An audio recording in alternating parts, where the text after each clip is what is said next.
The Ricky Gervais Show on Guardian Unlimited. Hello, welcome to The Ricky Gervais Show with Guardian Unlimited. Back where it all started. With me, Ricky Gervais, Stephen Merchant. Hello. And of course, Karl Pilkington. All right. The internet phenomenon that is Karl Pilkington.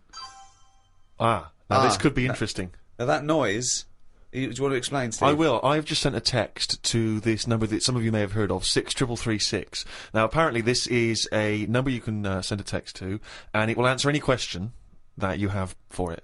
In the past, for instance, I sent it quite profound questions. I once asked it, should they have dropped the second bomb on Nagasaki, and it had a very thoughtful answer.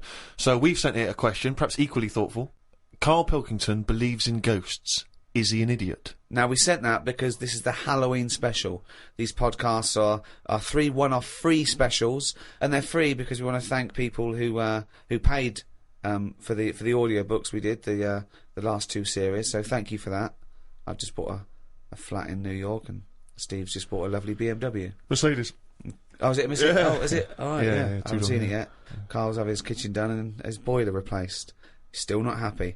But, yes, thank you. The back catalogue is still available in audiobooks on iTunes, but these are 3 free ones. Anyway, the question we asked, 63336, Karl Pilkington believes in ghosts. Is he an idiot? And this is the response. Unusually, producer Karl Pilkington is both an idiot and a comic genius. His humour is not to everyone's taste, however. That's amazing. That's the response. But it's curious because it doesn't really answer our question about ghosts. Send them, do you believe in ghosts? Okay. This is the Halloween special, of course. That's why we're talking about ghosts. Karl, do you believe in ghosts? Yeah. I mean, I haven't seen like a proper ghost. So why do you believe in something that there's no evidence for? Yeah, but why are we here then? If it is just sort of you're born, right? And we are useless. At least other creatures, when they're born. Well, you speak for yourself. No, but they're born. Other creatures are born to do a job, aren't they? When a bee's born, you know what that's going to be doing. It hasn't got any options. That's got a job to do, and it does that job, and it dies, and the next one comes along. Oh. We asked it, do you believe in ghosts? The existence of ghosts is not proven. Many experiments have claimed to identify ghosts, but none have been scientifically sound. Excellent. See, Yeah, that's a sensible, intelligent, logical, thoughtful answer. Weird things have happened to me when I was living at home, and was in bed one night. Where do you live now? No, but I was at my first home. Your parents? Yeah, my mum and dad's. So I'm in bed, and I'm lying there, and you know you get that sense of like, oh, there's something going on. Right. And I sort of look over my quilt, and there's nothing there. Thinking it's weird, that. So turn me back on it. I'm thinking I don't want to know. If there is something there, I don't want to know. Right? So I'm turning me back on it. But then there's like a really high-pitched noise, right? Sort of the hairs on my back are like going up a bit. And I'm like, oh, I don't like this. And it's the high-pitched noise. You had a hairy back louder. even as a kid? No, but you know, everyone's got little I thought hairs it on was them, haven't they? Everyone's got little tiny hairs on them and stuff. And I thought, I can't stand this. And I turned around, put the light on, legged it downstairs. Right? And my mum's saying, what are you doing? I'm going, oh, I don't know, there's something up there. So she said, all right, then watch the telly. So I stayed up for a bit, watching the telly. Went back to bed, the high-pitched noise had gone. Went to sleep. Get up the next day. Charlie from next door comes round. He goes, Hilda's dead. Right? And my dad said, oh, when did that happen? Said, last night at 11:15. Right. That's when I was in bed. So, what are you telling me for? Because it's weird, isn't it? It's that thing of... what do you think would be weirder, that no one ever died at 11:15 when you were in bed? No, but that's when all the weirdness was going on. That's when the tone was happening, my back was getting itchy and stuff. And Coincidence. And I went down and watched telly, went back up, it's gone and that, but that's when her spirit had sort of... No. Ah, okay, right, interesting. No, this is where we get into the facts. So Hilda's spirit had left whizzing round my bedroom, because my bedroom was right next door to theirs. Yeah. So I'm just saying, that's one. Why do they whiz round when they die? Why do spirits whiz round when they die? Because they're going, where am I going? Are they? And they're whizzing round, aren't they? Am I going down? Am I going up? No, that's Karl. Oh, No, no, but- I'm going the wrong way. Yeah, but it's not going to be easy, is it? How do you think it works? It doesn't work. But once again, it's not proof of anything, Karl. Beyond the fact that you were a child in bed. Why did your dad ask what time she died? No, it just sort of, what do you say to someone when it's awkward, isn't it? When someone gives you bad news, so you just think, what can I ask? what time did she die? What time did that exactly? happen? Sorry? No, Well, you just go, oh, Exactly what time did she die? My wife passed away. yeah, What time exactly? No, not exactly. He just said, that's bad. When did that happen? Like, what's that? And he said, well, thanks for asking. Quarter to It was 11. specifically Quarter to 11. quarter past. Quarter to 11. Quarter to 11, I remember What did distinctly. he say last night? Oh, that's weird, isn't it? Convenient, aren't they, all these It is, stories? or is it? Or, yeah, I mean, it's either that's exactly what happened, Rick, or he's misremembering the actual series of events. I don't know which one to plump for. But I tell you this though, Go on. if we're talking about ghosts and that. Yeah. Now, Hilda, Yeah. choose your bog standard old woman. Right. I hope that's on the gravestone. I know, yeah. No, it's just- did you do the eulogy? No, That's great. you What can we say about Hilda? Bog standard old woman. Right, there's sandwiches at the bar.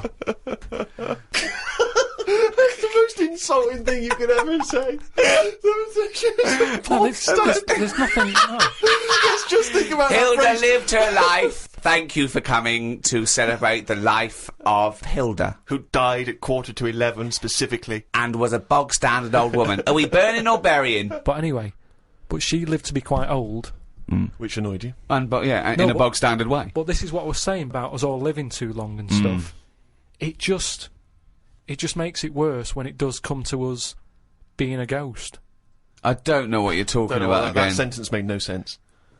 Just, if you are going to be haunted, right, say, I know you're going to say, well, I don't believe in them, so I'm not worried, so don't be going on about it. But say, like, your new place that you've bought, you move in, and you go to bed, and there's something moving about the room. You see it, it's a ghost. Oh, no. Okay, let's for the sake More of argument, likely, a Siamese cat called Ollie. No, because that's probably got its own room, hasn't it? But what I'm saying is, would you prefer to have an old person moving about looking at you, or just a young person? I'd prefer a youngish person who looks normal and is sort of floating about, and you go, oh, all right. That looks normal, floating about. No, but an old woman would really scare me. And ghosts are always going to have a bad reputation because they look scary because they're old. So that's You talk absolute shit. that's all I'm saying. So Can we're you now believe going. we ever charged for this? No, but look, if we are going into another life, right after this, Which we're not, we but yeah. move on to another life. Yeah. We're not going to move on. That land, say if it is like another world, where we go and we plough fields and we grow Croppage. we grow crop. Crops. Crops, if you want. Yeah, well, I would like to use the English language. No, there's too much fruit about, so just a crop, just something we need to get by. Fruit about. He's got an answer for everything. That's So we what grow I'm some saying. crop. Yeah. Yeah. So you grow your crop, and now if we're all going into that other land or world or universe, old, who's going to do the cropping?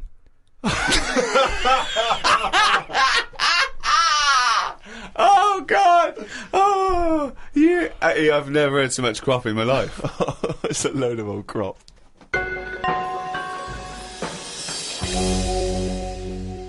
I had to go for an ultrasound, right? Isn't that what you do if you're pregnant? Yeah, but do you know I've had kidney stones? Are you and that? We expecting? talked about it Yeah. in the other podcast and that we've done, right? I've had a kidney stone. I don't want to go on about it. But it was painful and that. Well, you are going on about it. Yeah, and there was no, nothing. but I'm just saying. It's routine. Don't worry about It's it. not routine. Well, Why well, do it they have is. to keep Loads going and loads back of then? people. Why do they have to keep going back? You're questioning me. You're on getting into a ultrasound. routine. Keep going back. It's better than working it. You don't have to Promote the sell the book. No. Holiday or hospital. Holiday or hospital. Holiday or hospital. I don't know. I'll just say that we've got a book out, right? The World of Karl Pilkington. It's out now. When he goes on holiday the first week, right? He's in and out of hospital. He's doing no good. He's got to go in again. He goes away with his family like twice a year. Goes away with Suzanne's family twice a year. He's now said he doesn't want to do any press for it because it's boring, or he doesn't want. Why aren't you plugging the book? I mean, if you're an author, you've got to get behind I've it. bought books without hearing someone telling me to buy stuff. No, you're just buy stuff. lazy. You're No, lazy. I'm not lazy. It's just that I'm sick and tired of putting telly on or the radio and having people telling me, oh, you've got to buy this, you've got to buy that. No, I don't have to do anything. I'll have a look myself when I'm in a bookshop. Let them just find it. But there are hundreds and thousands of books, Karl. They may not find it. Well, You're just trying have to a look. direct them towards it. I don't want to direct them to it. I just, if you come across it... But most why of have the you books, put all this work into this book, all these illustrations you've done and because extra I material? enjoyed it for me. Right, but you don't want anyone to read it, Yeah, so they why will just put it read in a drawer? They will read it. They'll find it. People will find it. It's in the shop, isn't it? I'm always finding little books on different things and what have you. Yeah, you don't read them. You read the first couple of lines and you get it wrong. What, So I went back, right, and I had the ultrasound thing where they're looking to see what else is in there. And when I was in the waiting room, there was a woman there. I reckon she was about 98. Now, why are they rooting around in her to see what's up with her? Just let her die. Do you know what I mean? If she's not in any Jesus. pain, no. All Such I'm just saying, how long does she want to be around? And the problem is, she went off. Right, I was sat in the waiting room. She went off into the little cubicle to put her a gown on, and because she's old, she can't bend her arms and that. So she came out with it all open on the back, and it was horrible. It looked like a chicken that hasn't been looked after, right? It was all leathery skin and that, right? Now, the thing is, it's all very well keeping people alive, but the surroundings of the body isn't meant to be lasting that long, is it? Do you know what I mean? The actual skin of a body, it's all very well keeping the heart going, checking the kidneys and all that, but we're not meant to be around this length of time. Yet we're messing with it. Yeah. Just do the gown up. You never do, you never see insects or anything like that look old. You don't go, look at the state of that. Because they live about 4 weeks! Yeah, but maybe that's the way it's meant to be. In the same way, maybe we were only meant to live to be 40.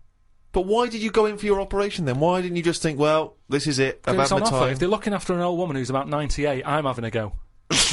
Well, of course. Because you want to live on. She might have been flirting with you. No, she was... Keeping it open, just so you can have a little look. But I'm just saying, is that right? Is it right that You they're were going checking in her out. there rooting around and stuff? I didn't like it. I didn't like having it done. I don't like going to the hospital and stuff and the doctors and all that. And she was pushing the thing down. And she said, oh, you can have a look if you want. So What, down where? On my kidneys, she was pushing like this little scanner thing. Oh, right. She was going to have a look. I was going, I don't want to have a look. She's going, what's up with you? I said, I don't want to see me insides. It's Did not they have normal. did they put a tube down the end of your knob? Yeah, they did all that. We've talked about that in the other. But you were Audio unconscious, books. weren't you? Yeah, but it doesn't matter, does it? If you know it's going on, it still bothers you. Just because you're asleep. Well, not really, no. What do you mean? Well, why does it bother you if you're asleep? Well, that's like saying, oh, I woke up and the house was robbed. Oh, it doesn't matter, you're asleep. Well, no, It's but... still going to bother you, isn't it? but you knew it was happening and you did it willingly. It's not pleasant to go in and be made to go unconscious. That's the unpleasant bit, isn't it? And the pain. Well, and no, it's more the idea of it, isn't it? That's why, doctors telling you everything they're doing. It's like, don't tell me, you know what you're doing, just do it. I'm Well, not yeah, going to have a go at it. It's not like DIY people coming around and going, oh, well, what you should have done there is, and you can go, oh, I'll have a go at that next time on my own without calling you out. Forget kidney stones again. I'm not going to go, oh, I've had it done before, I know what to do, I'll stick it up there. Doesn't happen, does it? But I can't, what was I saying? So anyway, so she was pushing the scanner over me kidneys and stuff. Yeah. Now, it was weird with her because at no point did she make eye contact with me. Well, I don't understand what that means. Well, she meant to wink and go, your kidneys are fucked. No, but it's just weird that she probably spends her days looking inside people more than she does talking to people. I just thought it was odd that that's how she sees people. When she looks at people, she probably sees kidneys. What, this doctor? The woman doctor. Well, doctor. Yeah. Right. So, what you're saying is, the strange thing is that she often spends more time looking in people, because she's a doctor, than chatting to them. Yeah. And is it weird that Jonathan Ross is the other way around? Because he's a chat show host. He spends more time talking to people than looking inside them. No, but even when I was Because he's asking got a different job. when I was asking her questions, saying, does it look all right? What's it doing? Is it moving about? Asking her questions about my kidney. She could have quite easily just turned around and give me a bit of eye contact. But she was saying, shut up, I'm concentrating, I'm But she was at work. looking at the screen in order to answer your questions. Yeah, she's at work, she's doing something. No, but just... If she was here now going, Karl, what are you doing with that microphone? You'd go, shut the fuck up, I'm doing a podcast. Did she run this scanner over your head? And if so, did she find anything?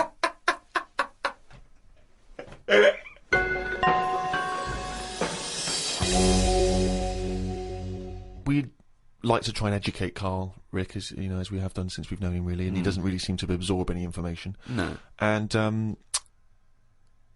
I was asked recently, when I was going back to Bristol, if I would come and talk to a classroom of school children. All right. You know, just talking about careers, and particularly my career. And I went down there. It was in Bristol. It was an inner city school, quite rough area. You're a son of Bristol. You're exactly. They love me. You're a down there, celebrated son of Bristol. You're a Golden Globe winning person who's returned to the homeland. It annoys me when I go down there that I'm not met as I get off the train like the Beatles used to be when they came back from America. By a mayor and a brass band. Hordes of people, ticker tape. Forever this day will be called Steve Merchant Day. Exactly. It frustrates me that I just sneak back into town and there's no fanfare. Yeah. But basically they asked me to come talk at this school, and I sort of batted them away and said I'm too busy. And so I foolishly left them the opportunity to ask me again, which they did, and I didn't have a decent excuse, so I went. And I was expecting to talk to maybe a room of sixth formers. They were 9, these kids, 9 and 10 years old. But I realised as I was walking into the school, I was suddenly really nervous. I was more nervous than anything I've ever done, because I realised that I've not spoken to a child like that since I was a child myself. I've never interacted with them. So I didn't know at what level I would be able to pitch this talk. You know, I didn't know what they understood, what ideas they understood. Obviously, in my mind, I was picturing Karl, and then I was ratcheting it up a few years, sort of IQ-wise. And I went in so there, what did you talk to them about? And I was supposed to talk about careers, and I realised very quickly that they didn't really understand conceptual Did they ideas. know who you were? Not really. One or two of them vaguely knew. One of them went, "What's Rick Gervais like?" And I said, "You got a deep voice." yeah. Actually, that was one of the teachers. And I'm supposed to be talking about careers, how to get into careers, and I start trying to explain the idea of being a writer, and I say that it's very important to be able to get inside other people's minds, you know, figure out how they think, and how, you know, and trying to understand other people. But this, they didn't really seem to grasp. They started talking amongst each other. You know, they were just losing interest. I lost them straight away. I was devastated. Oh no. So then, and this is the worst thing, right? I started lying to them. Because I realised that every time I told a slight lie, because I thought they'd be interested, they were. So I know Justin Timberlake. You're not joking, right? They said, one of them said, "I understand you used to be a DJ," and I went, "Yeah, it's great being a DJ because you get to meet pop stars like Robbie Williams and Beyonce." Never met either of them. Never met them. And they went. One of the kids went, "What's Beyonce like?" and I went, jokingly, I went, "You wouldn't like her." And I said, "No, I'm joking. She's lovely. She's sweet. She's good as gold." I was making it up. But they were loving this, and the teacher was going, "Would you all like to meet Beyonce?" And they were going, "Yeah." And I was thinking, God, well... I'll bring her down tomorrow. Well, exactly, but I don't know why I felt it was like I wanted to win the approval of these 9-year-olds. That's amazing! Because my own achievements, I realised, wouldn't mean anything to them. You know, I could talk about the people I have met, but they don't care if I've met Robert De Niro, but they're interested if I've met Girls Aloud. Or me and Girls Aloud, some of the times we've had together, it turns out. But it is fascinating when you have to interact with people, with children like that, because I've got no concept of how to talk to children. To me, I can't grasp the difference really in conversation and chat between, say, a 7-year-old and a 13-year-old. I don't know at what point they learn stuff and pick stuff up. Do they understand? Do you know what I mean? I find it really hard. I remember once when I was about 9, the headmaster, deputy headmaster, used to do a little fable. I've talked about him in stand-up. He used to do a little fable. There's one I remember where he got a tube of toothpaste, and he got someone up. He said, "You, come out here. Squeeze this tube of toothpaste out on this board." And he squeezed it all out, right? He squeezed it all out and emptied it. He went, "Now put it back in." And the kid tried to struggle, and he goes, "You can't do it." He said, "It's easier to do something than undo it." Okay, go back to class. Like, people are going, "Oh, I get it. I know what he means." Yeah. They're just thinking, don't squeeze all the toothpaste out. Yeah. Just save some. Yeah. I mean, you know, there's no way they're going to take on that metaphor at the age of 9. It's too conceptual, yeah. Yeah, exactly, yeah. Just stop misbehaving or I'll smack you. That worked. Karl, have you had to have any dealings with kids? How do you get on with kids? Do you relate to them? Or are they just as angry and perplexed by your views as we are? I mean, it's with everything, isn't it? Everyone's different and that. I can get on with some young kids alright, and some of them are, like, you know, a bit cocky and what have you. But I'm sort of getting on with a baby at the moment, because I've been made a godfather. Think of that. So, wow, who did they reject? I know. No, I mean, Who said no? Yeah. How well, many people I said no? did. I did at first, and then Brilliant. Suzanne said, "Look, it's not really a choice. It's not like a job interview or something that you're thinking about. Is it a good thing? So you've been asked. You should take it on." But what are they? What if they? Hold on. If you're the godfather of this Yeah. kid, presumably you're friends with them, and they probably listen to this they're good podcast. friends. So now they're hearing, for the first time, that you didn't want to be Yeah, godfather. but I think that's good because they can hear that. It wasn't. I didn't just do it because I was asked. I thought about it. I thought it through. I was worried. It was kind of like, is this a job? And I was just. Well, it's asking nothing them. but tokenistic, is it? You're not. Well, really this is what I looked into. I said, we went back and I said, right, I've been thinking about this thing. I've heard that it's my job. If anything happens to them, I've got to kick in. I'd have to start looking after the baby. So I said, right, how many of you are in your family? If that happens, am I going to start getting a phone call or what? And they said, no, there's a big family. You're not, you're at the bottom of the list. So I was like, how many? And just finding out what their age is. And I've only got a small flat. It would have to sleep in the sink or something, right? So I checked all that out and all safe. So this baby is spooking me out a bit because it doesn't blink. And that's pretty weird when you're sort of talking to it and you're thinking, it's not blinking. Are you sure it's not asleep? No, it's weird. If something doesn't blink, it's like it's evil. Because blinking just makes something look a bit more friendly, doesn't it? And I was stood there, talking to it. I just tell it little stories about anything. It's lying there looking up at me. How old is it? It's must be about 2.5 months. Well then, why are you telling it stories? Because it likes it. But it's just weird how, then I'll sort of forget the story because I'm looking at it going, it's not blinked yet. It's been about 10 minutes, it's not blinking. So then I forget the end of the story and I just walk away because it's not bothered anyway. It's probably not listening, is it? But What a pointless tale! What a pointless tale now and at the time. I think it likes it. The kids like stories, like you say. They're not bothered if it's not true or anything. Or if you walk away before the ending because you've forgotten it. That's Brilliant. why it's not blinking. It's so dumbstruck at the idiocy coming out of your gob. No, but you don't need to hear endings of stories. Maybe, like I said That's to the you. point. That's the point of a story, isn't it? No, it's not. That's the point why people... That's why people like stories, because they're hooked into knowing what happened. No, because there's loads of films that happen and they have a funny ending. You leave there going, I wonder what was meant to happen. And you make it up in your own head. You go, well, I bet what happened is that person went off and got married to that woman and they lived happily. And then in your head, it's the truth. It's actually what happened. But I think that's better. Why are we told everything? Because So what would your end be to a story such as The Elephant Man? Okay, he's rescued from the freak show, he's put in the hospital, he becomes something of a celebrity, then what happens?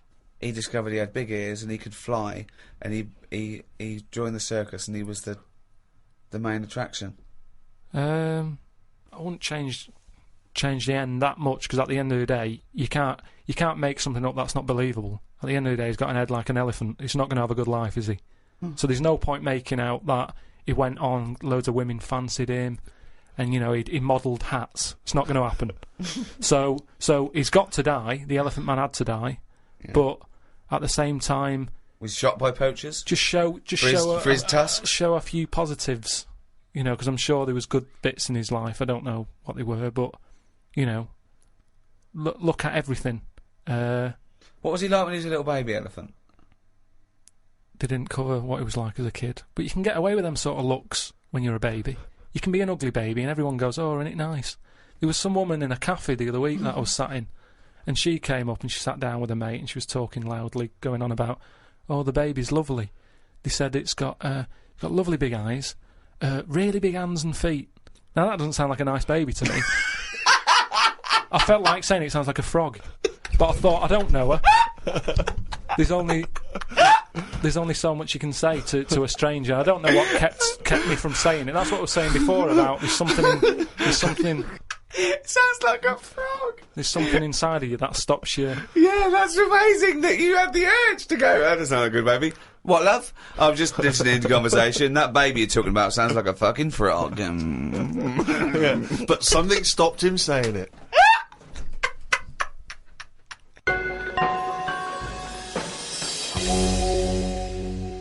I just came back from America, and they love Halloween. They're out there. obsessed over there. I mean, it's a proper thing out there. Here, it's sort of half hearted, a few people, a few middle class families, sort of. But do you think it'll get more popular here though if we do find out that ghosts are about? Well, that'll never happen because they're not. No, okay? but if they did, then suddenly that would be a big. Well, big day. America makes things famous now because of film culture and everything. So yeah, it's all from that. I doubt we celebrated much at all, did we, 50 years ago? So I think it's crept up. Certainly over here we didn't, but it's been largely introduced over here through commercial ideas, isn't it? We can sell stuff for and film and things like that. And but out there it was they start like weeks and weeks before, and they're decorated like proper. And but I saw a little bakery in Soho, and it didn't look right with cobwebs all over it and spiders on the buns. Yeah. But even though it's fake, it's just I don't think you should do it on a bakery. Do you know what I mean? I know what you mean. It's a bit creepy. That surely puts you off the product a little bit. I always find it a bit depressing. Like last time, I remember going into supermarkets and you see sort of these old women who in their 60s and they're doing this job they don't really want to be doing, but they've been made to dress up as a hat. I know, as a witch or as Cinderella, and it just. Well, they could do it in like a morgue or something, just to sort of brighten up the place. Well, just so people aren't that scared. Imagine that. Imagine you're going to identify your dead relative, and they go, "What's the spiders all over?" It's 31st October. No, okay. But just make it a bit spookier and have a bit of fun with it, and let's not get serious about, like I say, passing on. Yeah, but those sort of people have to take their job seriously. I remember when my mum died, and I had to go along, and I was talking about what wreath they wanted, and this person, quite rightly, had to turn off their sense of humour in a way, because I suppose they mustn't offend anyone, so I had to. They spoke like that at all times. Yeah. At all times. Okay, and what would you like the wreath to say? She was a mother and a grandmother. I went, yeah, mother, grandmother, and what was her name? I said, her name was Eva. I said, and I made a joke. I said, do we get a discount because her name's short? And she went, well, actually, didn't laugh, didn't get that at all. She just went, just answer the question. She went, well, actually, you pay by the letter. I thought, okay, that fell flat. I'll go again. I went, well, a friend used to call her E. Yeah. I went, I'm joking. She went, okay. Nothing. Yeah. Bad audience. Bad time, bad audience. Tough crowd. Yeah, Undertaker's never known for their... Yeah, exactly, yeah. They laughter. don't crack jokes, Karl. A friend of mine was trained to be a doctor, and in his first year, when they practice, they intern at the hospital, he was watching this patient, and two other doctors came in, and I won't say his name. They said, can you go and check on Mr. So-and-so? He went, yeah, and change his drip. So he went in, changed his drip, came back out. The doctors came, after about 10 minutes, they came running and said, what did you do? What did you do? And they went in there and said, I just changed the drip. He goes, well, he's dead. He's dead. He was going, I just changed the drip. I did this and that. And they started laughing. He goes, no, he was dead when we sent you in there. Yeah. Now, that is almost excusable because it's imperative if you're a doctor Absolutely. to become accustomed to the fact that people die and that it's, exactly. Yeah, so they were making a joke about a dead body that means nothing to them other than professionally. Yeah. They were getting through it. He thought he'd just murdered someone. Yeah. Well, he thought he just killed someone. But yeah, they have to be desensitised. But they wouldn't do that in front of the relatives. They wouldn't go... I had a laugh earlier with a young intern. When your dad died, we sent him in to change the drip. Didn't even check. It was quite good. Anyway, let's get him out of here. No, but they do have a laugh. I heard about a doctor who was working on a brain, right? And apparently when they work on the brain, it's best just to keep you awake. Because, just so you can go, that hurts a bit, and they go, oh, we best not touch that bit again. That's the reason. Rick. Amazing. That's the reason. No, there's amazing. certain operations, isn't there, where they go, we can knock you out for that, but for this one we want to know. It's probably because the brain needs to be Activity. active in order to Yeah, they show identify the thing. activity, But yeah, sure, yeah, no, so it's anyway. actually so you can wake up and go, yeah, no, that hurt. That stings. How that stings. Don't pop that in there. You can't feel anything in the brain anyway. No nerve endings. Really? You What? can't. Can't feel it, can you? Well, maybe there's another reason. But anyway, his head's open. He's sat on this chair. The doctor's going... I reckon he was laying down. I thought he was laying down, but in your world he's not. He's sat on a hard-backed I think it's more dining like chair. in front of a mirror, like a hairdresser type thing, right? And he's cut the skin off. So get a bit shorter there. So he's Something for the weekend, sir? I won't be shagging with no brain. Anyway, so he's cut the skin off and, chopped a bit. And you're always going to get bits, aren't you? Sort of. Whenever you cut anything, you end up with a bit missing. But anyway, somehow he does the brain stuff. He fixes it. I don't know what he was doing. But Don't you? You don't know about that. The intricacies of brain surgery? That I find perplexing. So you're not a neurosurgeon? I don't want... Oh, okay, so they go on. sorted out the problem, right? And he goes, right, all we've got to do now is stick the head bit back on. Yeah. That's what it's called, by the way, the head bit. This happened. Yeah. The head bit's connected to the face bit. Yeah. So he sticks... Nurse, head bit. Doctor, do you need leg bit? Not yet, nurse. Head bit, then leg bit. So they stuck the head bit back on, and then... Can you pass me the Sharpie thing? He was trying to sew it, and he was going, this isn't fitting, this. He's going, I don't know. And you know, like, because the patient's... Right, if this turns out that It's someone else's head. Or No. a toupee from the doctor next to him, Yeah. or a cat. Wow! No, it's- You've sewn a cat to my brain! It's none of that. He's trying to sew it, and he's thinking, why isn't it fitting? And he's thinking, is it because the head's swollen? Because, he's been messing about in it, and things swell, don't they, and messed about with. So he's messing with it. He's going, I don't understand this. And he's panicking a bit because the patient's awake and chatting and stuff, and, it's difficult to have a normal chat when you're panicking a little I know, bit. there's a queue as well. People want their brain done. And they're just reading old copies of magazines. They're going, hurry up. So... I'm going out tonight. Do you want to wash it? No. Just I'll wash it later. Just take it off, do the brain, put it back on. Anyway, what happens is he has to start rummaging. To start rummaging. Sort of rummaging. Rummaging. Rummaging. No! There's no N before the first G. Rummaging. Well, he starts looking through the... he starts having a look through the bin.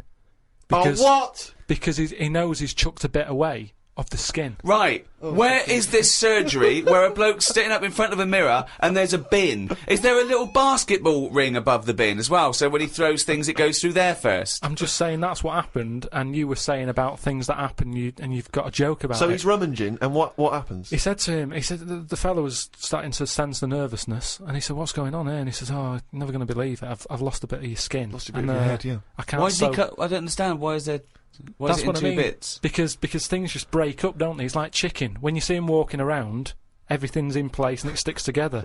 You cook it, suddenly it all breaks up. He cooked his face before he cut it out. I'm just saying how flesh, it sticks together well. Yeah, but he'd cooked the scalp before he'd taken it off his head. No, but it's just an example of how skin can break up with the muscles and everything. So he's rummaging in the bin, and does he find the head? He found the bit, and then he's like, oh, sorry about that, and he sort of managed to stick it on. Right, he didn't wash it off or anything? Yeah, I'm sure he'd give it a bit of a rinse. But I'm just saying how... Nonsense. You've got to make a joke out of stuff, haven't you? Yeah, it's bollocks. If you're a doctor. Okay, that's good. So where was the joke in that story? At what point I thought this was a story about how doctors have a sense of humour. Yeah, when well, did he make at a the joke? end, they sort of laughed, and he sort of said, oh, there you go, it's back on, but, good job, the bin men didn't come or whatever. And they made a joke out of it. I've never heard such nonsense. I've never Carl heard just made that such joke up. nonsense. Right, Karl, let's do a competition. Chance to win some of the product that we've got out that Karl doesn't want to talk about because he's too lazy. No, it's not that. If it's, well, if you do want to win a copy of this book, Ricky Gervais presents The World of Karl Pilkington. It's by all three of us, and it's some of the musings and thoughts and ideas from the podcasts. Karl has got some new theories. It's illustrated throughout. By Karl Pilkington. By Karl Pilkington. It's got excerpts from the diary.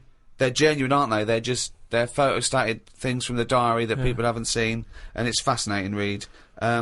We can sign that. We can also give you a copy of this new 3-disc set CD of the best of... Is it the first series of the Ricky Gervais Show? Yeah, well, it's got everything, actually. It's got the whole 12 first series that we did with Guardian Unlimited, the award-winning, record-breaking podcast.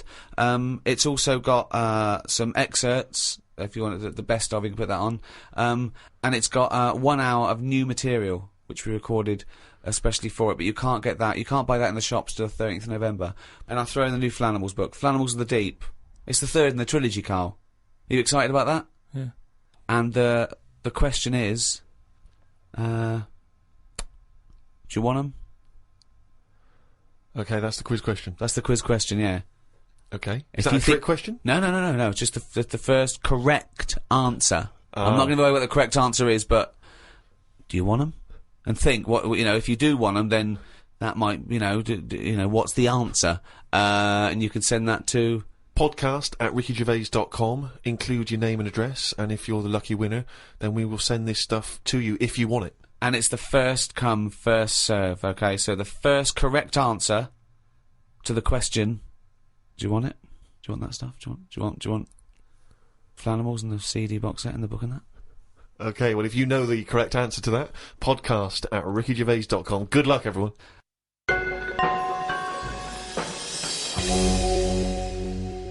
Well, thank you for listening to the first of these 3 special podcasts with Guardian Unlimited. The next one is out for Thanksgiving, 23rd of November.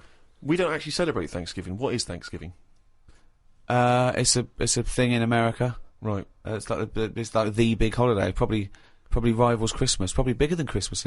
Well, what do we do here? But we don't celebrate here, do we? So it's a date, isn't it? Yeah, but no one's going to remember that, are they? 23rd of November. They can remember, can't they?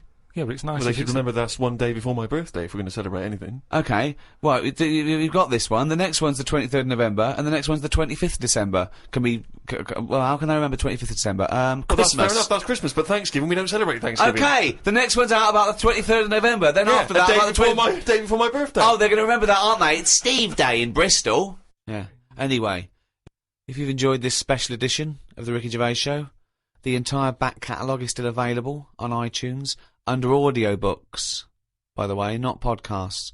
Audiobooks, and you can get everything we've ever done. I'd like to thank the guys at Positive Internet for hosting this. Those great guys, what would we do without them? So, it's goodbye from me, goodbye from Steve Merchant, Bye. and goodbye from Karl Pilkington. The Ricky Gervais Show on Guardian Unlimited.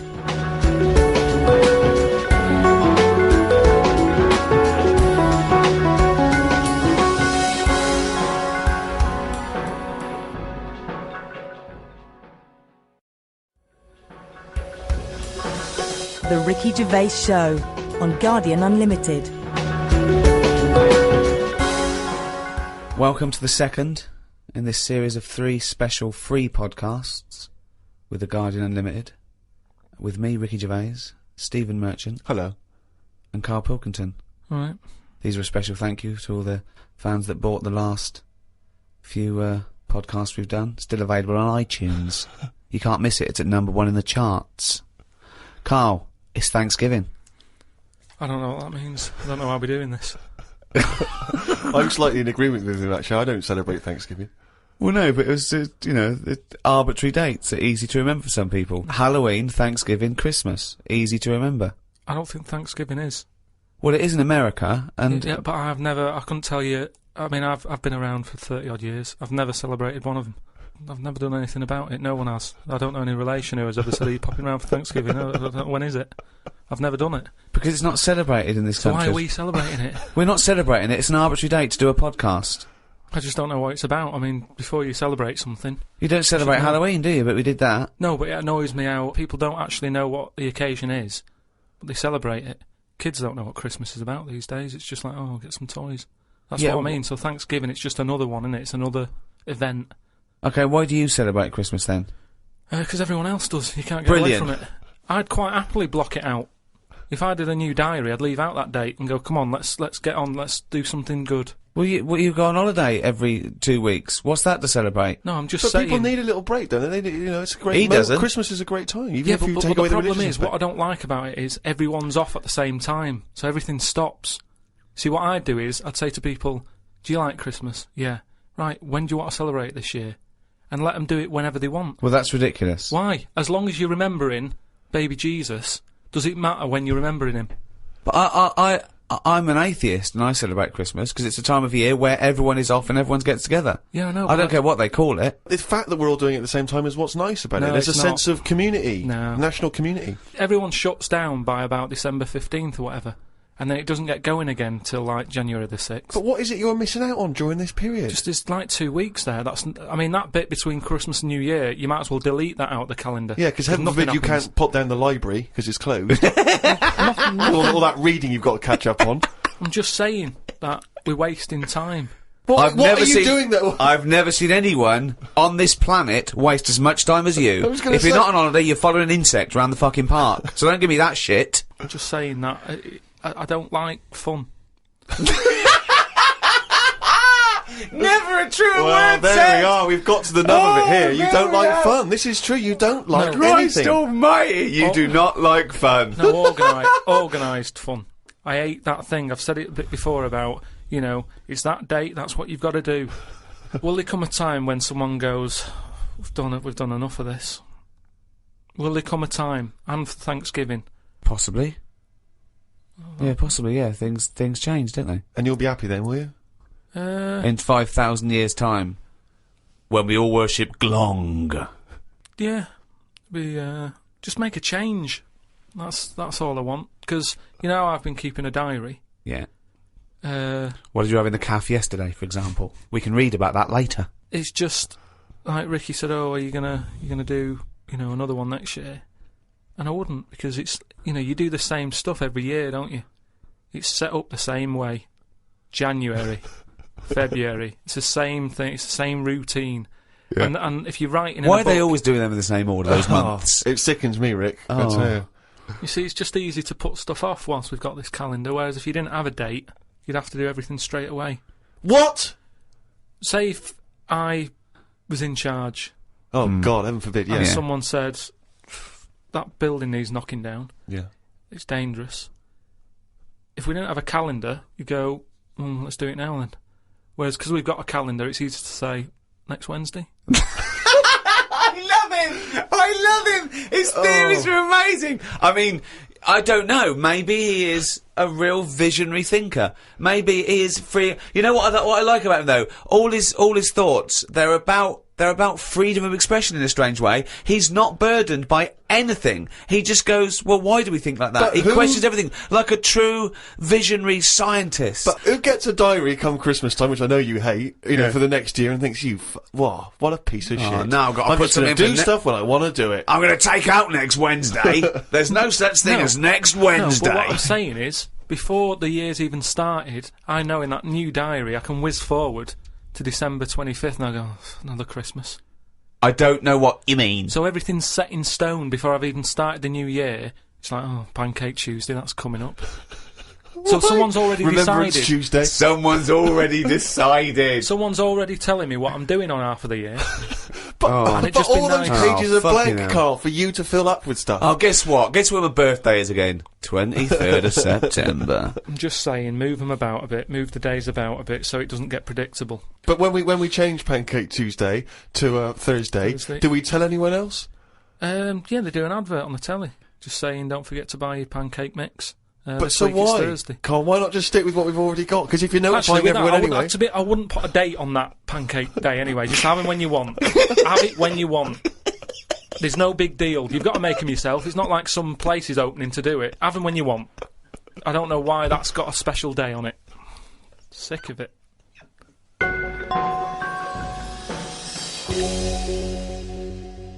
Happy Thanksgiving. Thanksgiving is based on new settlers to a new land surviving. Yeah. And I was talking to Karl in the week. We were talking about new settlers and everything, and I was thinking, imagine if you had to start a new settlement now, okay? There was something wrong with the world, okay? The world was kaput, okay? And we found another planet.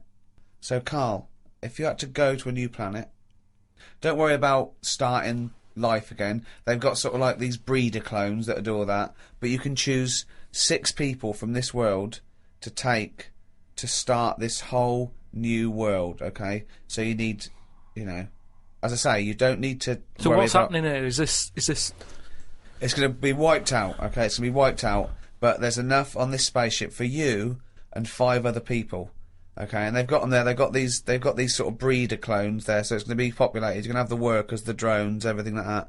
But you want to take 6, I suppose, sort of world lords to teach, to lay down the politics, the teachings, the laws, the government. I'd hate it.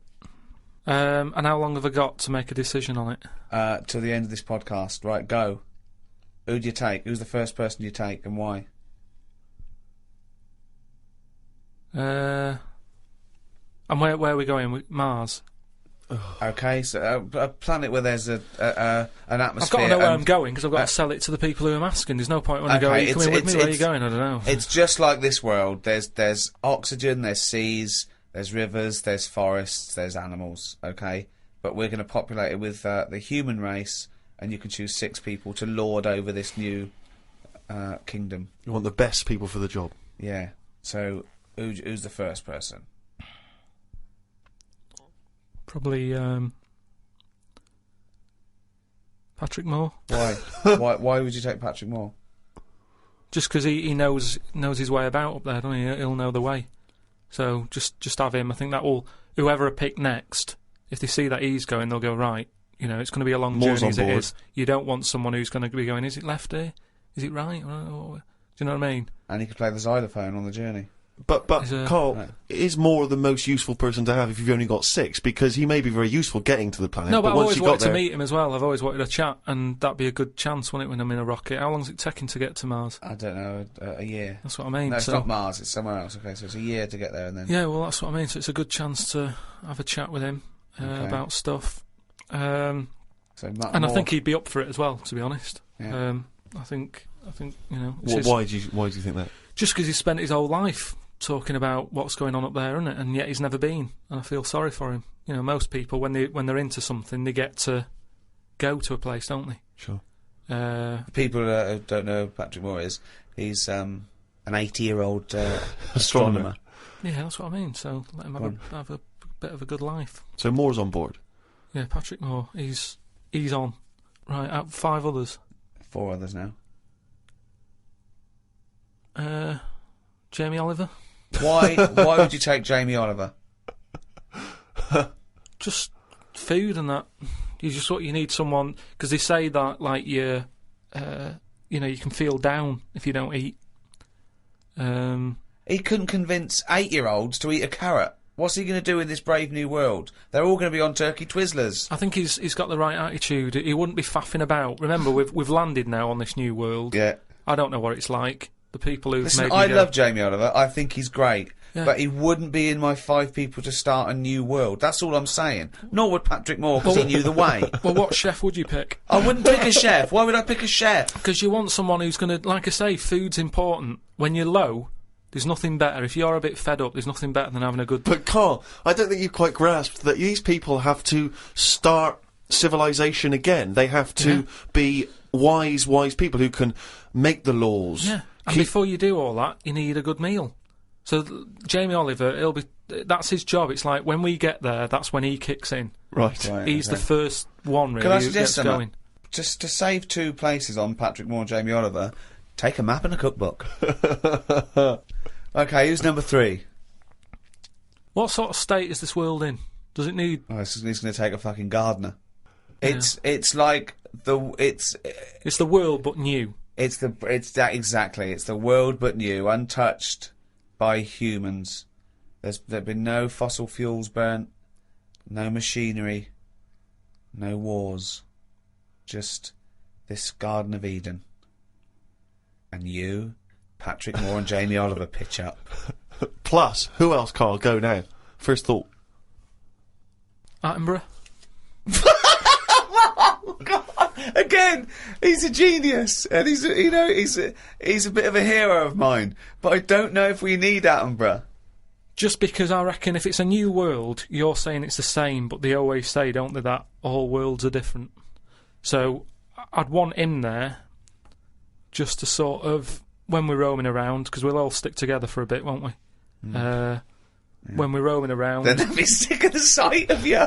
They go, let's lose Karl. But you've got 2 men so far who've got a combined age of about 150. I mean, if you're starting a brave new world, dare I say, not going to be around very long. Shouldn't you be taking some younger, fresher blood? No, not really, because they haven't lived, have they? These have lived, and they can and they're useful. Like I say, Patrick Moore's done his bit. He's got us there. Oliver has cooked us a dinner. Day 2, I reckon we'd end that on day 1. There, we'd have a dinner.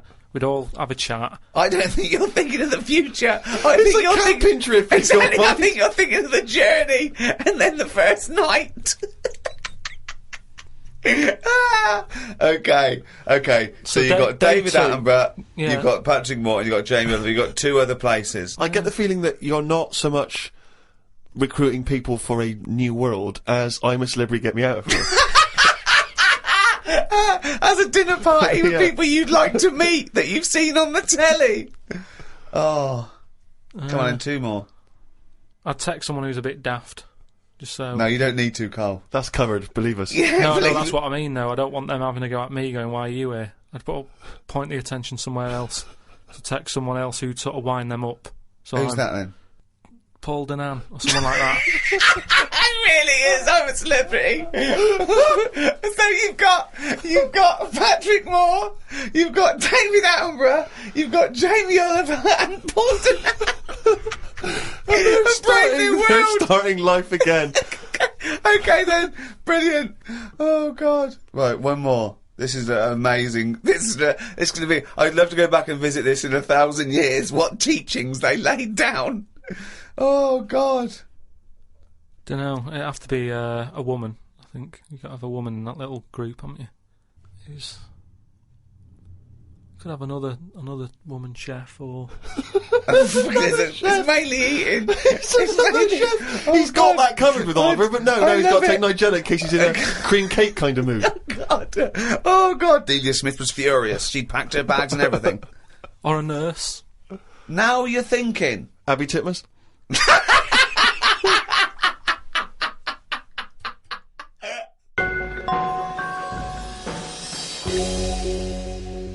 Karl, I know you like to be kept abreast of all the latest breaking science news. Did you read recently about the blind mice that they have been able to make see again?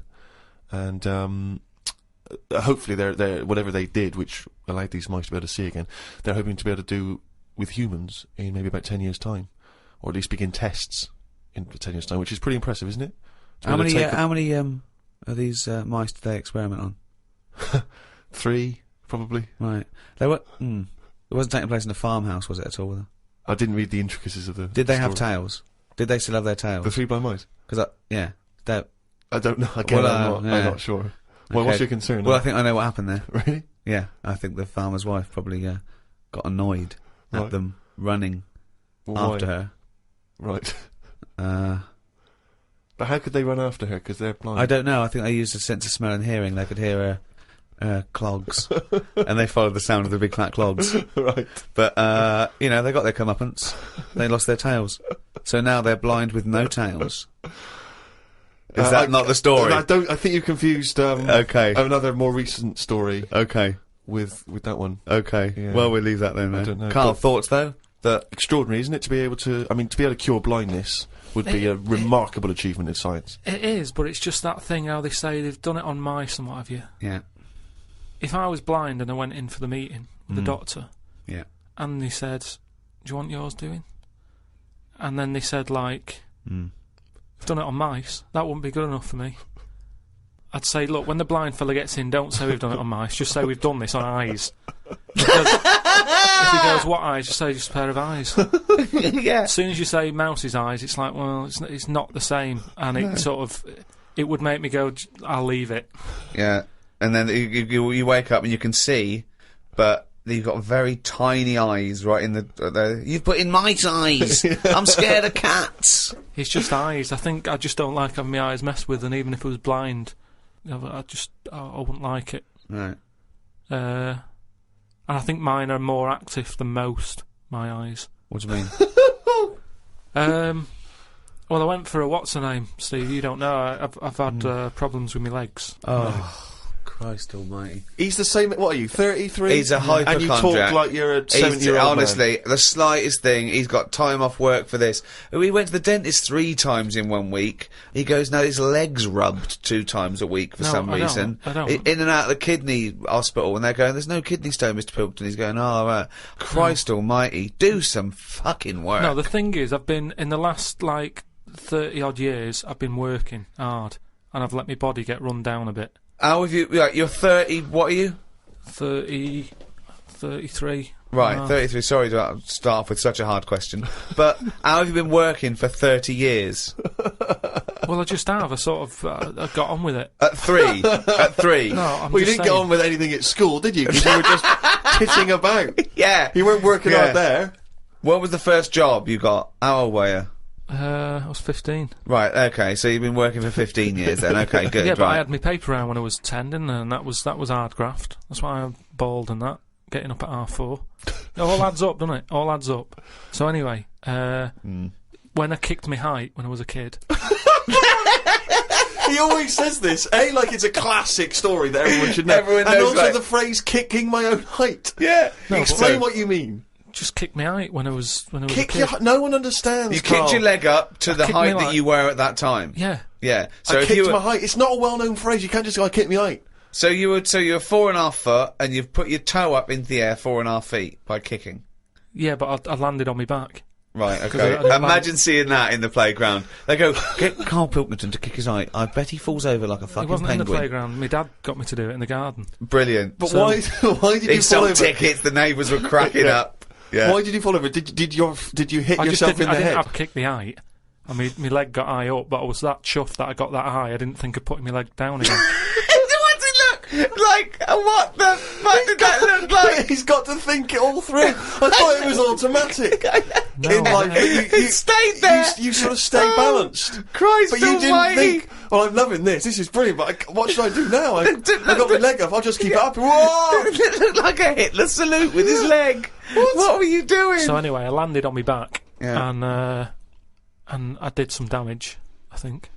And it's because Definitely. of that. You sure you didn't land on your head? And it's because of that, all them years and what have you, Yeah. I've had like a trapped nerve in my leg. Right. So I thought, right, now's the time to have it done, because when you get older, I mean, it was the kidney stone thing. Once you've sort of looked at, death and what have you, it just makes you think, got to start looking Do after you think your you body. could die of the slightly bad leg that you've had for 15 years? Well, Do you think that'll eventually kill you? well, it could do if I can't run away from danger quick enough. Right. Again, you're thinking of Jurassic Park coming true. Well, whatever though. I'm just saying, you've got Yeah. to look after yourself. You know, if there's anyone listening could out always there hop. who's got a problem, get it sorted. I'll tell you what That's all though, I'm saying. if you have to fight off danger and you kick them, put the leg back down immediately after. So anyway, I went to see this fella, to like a professional leg rubber. Professional leg rubber. Yeah. And he sort of said a few things that were quite interesting. Remember that time when we had a chat on the last lot of podcasts? I said, am I in charge of my brain, or is my brain in charge of me? Yeah, do you remember what I said? That's the most stupid thing you've ever said. Yeah, well listen to this then. So I go and see this leg rubber, Professional leg rubber, yeah. right, and he is professional. Yeah. Right, Remember, leg rubber. You haven't said doctor at any Yeah. point in this conversation. He's a leg rubber. So this whatever, however profound this is, it came from a man who is self-confessed professionally leg rubbing. Not just leg. Does he do back, left and right? Or? back rubbing as well? He does it all. Right. Right. So I'm in Professional there, rubber. and I didn't mention about how I thought my brain was in charge of me and stuff. I'm lying there. He's bending me about and what have you. The first problem he came across is that my nerves aren't long enough for my Right. body. I don't know. My nerves aren't long enough for your body. He was lifting my legs up and I was going, right, whoa, stop that a minute, that's hurting that. He's like, what do you mean? He said, I've only got them like just about... Well, that's your tendons. No, but your nerves are in your legs as well, and your tendons don't hurt, it's your nerves that kick in. It's your nerves that make you Well, go, yeah, that but they hurts. hurt because your tendons are being overstretched. Well, I'm just telling you what he said. Right, so he lifted the leg up, and I went, right, Was stop this doing above a that. laundrette, this surgery? No, it's a proper place. He had like towels and all that on Oh, okay. Oh, he's got towels Oh, there. okay, yeah. Yeah. So Definitely a laundrette. so I'm lying there. Other people's towels. He's got towels, underpants, yeah, bras. halfway through he said, you haven't got 20p, have you, for the dryer? Okay. So I'm lying there, and he lifts the leg up, Yeah. and I'm like, oh, that hurts a lot. So he said, oh yeah, short nerves. And I said, what do you mean? He said, you you know, your outside of the body is longer than your inside. Right, he doesn't sound like a doctor. He does not sound like a doctor. The outside of your body's longer than the inside. So he had me lying on my front and what have you, and he was sort of crushing me back. Right. And he was going, does that hurt? I said, yeah. It was like 48 quid this as well. Putting me through all this pain and what have you. Well, you got some good advice, though. He said, you're pretty stressed. And I said, yeah. So it's, you know, I've quite a bit of stress in my life. And I explained to him about the kidney stones and that. I said, oh, you know, that's He went, oh, shut the fuck up. He probably said that. He said that's where you were probably got a lot of tenseness. And A lot of tenseness. Is that the phrase he used as a trained professional rubber? He's a doctor. He's definitely a doctor. So anyway, he said, do you relax much? You haven't got any Lenore, have you? I want these sheets to come out nice and soft. He said, do you, you know, you should learn to meditate or something. He said, because you're all tensed up. We're living in a stressful world, as he told me about it. So when I was telling him that I have problems relaxing, he said, that you're obviously the sort of person who's gullible enough to spend 46 quid for this hokum. He said, you're the sort of person whose brain is in charge of them, rather than them being in charge of the brain. So all you did was you met a person as stupid as you. Yeah. No, but I thought it's interesting that this is what he does for a living. Yeah. And he picked up, that was the first visit, I'd only been there about 22 minutes. Yeah. You get half an hour for 48 quid. Right. But he picked up on that within like 15, no, he saw 20 a right minutes. fucking sucker coming. No, he did pick up on that, yeah. But anyway, don't go to him again. The reason, I am doing, I've got locked into it. I've got to go at least another 3 times. Why? I'm trying What to do get you out of it. I don't know. I didn't realise that you have to have a minimum amount of things. So what I'm saying I can't is, wait. What's the wisdom he's going to come up with next week? That'll be brilliant. I will kind of, yeah. No, but what I'm saying Your is, blood's paranoid. we were talking. You've got jealous bones. You're the sort of person whose stomach's hungrier than you. What absolute fucking nonsense. Yeah. Do you know, like how we were talking about eyes, weren't we? He said the thing is, you know, you've got to be able to relax, and the way to do it is to focus.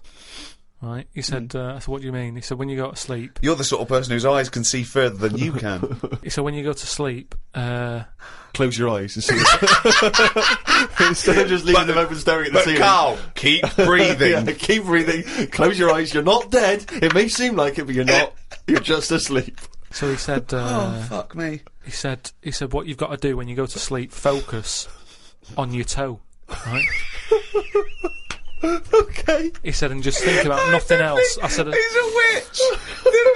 Did he say to put a toad under the bed? No, he just said, focus on the toe and see how you go on and what have you. Next time you come in, let me know. Anyway, I gave this a go, focusing on the toe. So what does this mean? You mean you sat in bed staring at your toes? No, this is it. He said, like, lie down, Visualising shut it. your eyes and sort of look at it, sort of thing. So I was lying there, and it just wasn't working because... Oh, Carl, this isn't medicine. Because I was... You were thinking of a finger? Well, no. He found out he was thinking of someone else's toe. Yeah. Next day someone called up and said, Carl, my toe's better. Yeah. No, the problem was I was still using my eyes even though I had them shut. Oh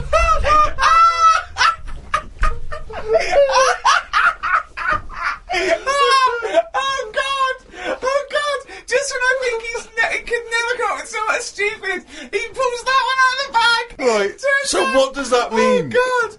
You were still What does that mean? I was straining them. I had them shut, but I was sort of looking down at my foot. You were trying to see through your eyelids at your toe. Well, I was looking down, so I'm thinking that's where the foot is. Because of that, I was straining them and they were stinging, so I had to pack it in. I'm gonna die!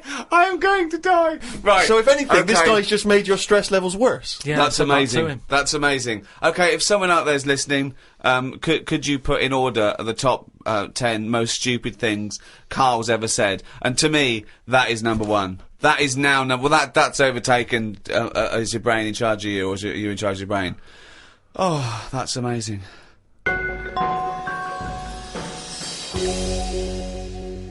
Oh, chimpanzee, that has only gone and written it down.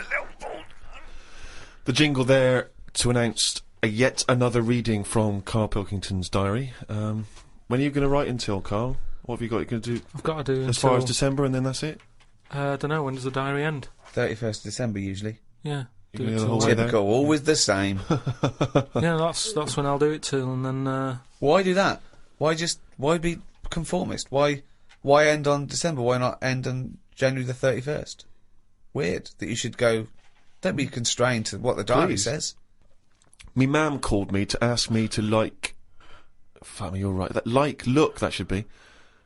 Me mam called me to ask me to look in some of the magazine shops in London for a magazine that she can't find. It's called UFO Data. I said, I ain't heard of it. She said she's seen an advert for it in one of her ghost magazines. I love the fact that she can't even find the magazine about unidentified flying objects. Yeah. So we get a clue She there. thinks, I think I saw something, but I don't know whether it was a magazine or not. So we get a clue there as to why you give any credence to this crap. Yeah, well, it's, I mean, Mama Pilkington's into the same shit. there's a lot of space out there, isn't there? She said that this magazine has got news story about how Aldrin (brackets astronaut) has got some evidence that aliens exist. Yeah. I told her that I found out today that the days are about 36 minutes longer on Mars. We chatted about how this is how they are more advanced than us. Do you mean the Martians? Yeah, if they've got a longer day, that's more time that they're awake working on stuff. Right, yeah, we know that makes no difference at all. No, it does. Think about it. Think about it. Look, think about it. 6 o'clock here. Yeah. People are going, see you tomorrow. I'm going home. They'll be going, another half hour. They've got a longer day. Productive. And that's why they're able to fly. That's why they're whizzing around. To fly. It adds up, doesn't it, over the years? Christ almighty, what drivel! Suzanne got in from work at 11:30. I told her about the UFOs in Mars. She said she's too tired to chat. I said, does it mean aliens will be more tired than us, or do they get more sleep? I got no answer. I love it when Suzanne comes in. She never indulges No, you. it scares her. Anything with ghosts and UFOs, she sort of... It doesn't ignores scare her, does it bores scare her. No, it freaks her out. Scares her. Okay. I'm knackered today, and the face feels dry and spotty. Oh God, what's wrong with you? It starts off moaning! The first thing he does is start moaning! He wakes up and goes, oh, fuck me, I didn't die. Oh, God! I'm knackered today and my face feels dry and spotty. I think it's the change in water since being away. Or it could be all the... it could be all the Madeira cake I had yesterday. I'm gonna burst. That was I'm the gonna Madeira burst. cake. The Madeira cake dries you out, does it? Well, it's just quite fattening, innit? But I like it. It's one of my little pleasures. Oh, God Suzanne almighty! I went for a wander about to try and find the UFO Data magazine from my mum. I didn't know which category to look under. There were too many magazines. I noticed how on the rude magazines, the women are being pretty rude on the cover, but on the gay magazines, it's just a fella smiling, showing a bit of arse. I don't know why gay blokes would buy it. Blokes have got their own knob to look at if they like knobs.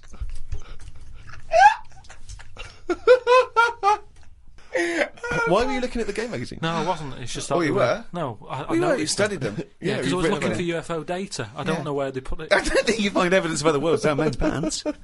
Yeah, I don't think you want to boldly go where no man has ever gone before, Karl. I had no luck trying to find the UFO Data magazine. I will try some other shops. He writes UFO Data magazine every time. He can just put UFO mag, but no. But it You wanna be reminds right. me. You wanna It's sort be of- specific, If yeah. I write stuff down, it means that I remember it more. Sure. So, still looking for it. Got some posts from Oxfam. They're flogging animals for Africa again. They've got new animals in their catalogue now. They've got donkeys and alpacas. Donkeys £50, alpacas £20. I don't know if this is a special rate or if I could get one from a mam. She's been saying how they've been missing having a pet since they had the cat put down. Sorry, you don't get it. If you buy that for someone, you don't get it. Yeah, but they're not bothered where they're going. Yes, as long they as they're do. getting Of the course money. they don't. They don't deliver them. It's not like they're in a warehouse wondering, people thinking, I hope people buy this. They're going to put them out there. They're. But at the end of the day, 50 quid's 50 quid, and they're not bothered. If they're Right. sending an alpaca to Africa, Yeah. and I'm saying, can you get one to London? To them, that is less hassle. Right. Karl, that's not how it works. You can't just go and say, oh, I'll have one of them. They're not bothered. It's for charity. Karl, of course they are. You can't buy an alpaca for 20 quid. Christ almighty. Plus postage and packaging. They're big bastards. Read about a pub that is getting some stick because they've stopped a horse going in. It's been the horse's regular for ages, but there's been some new owners who've taken over the pub and they said they're serving fresh food and don't want a horse in there anymore.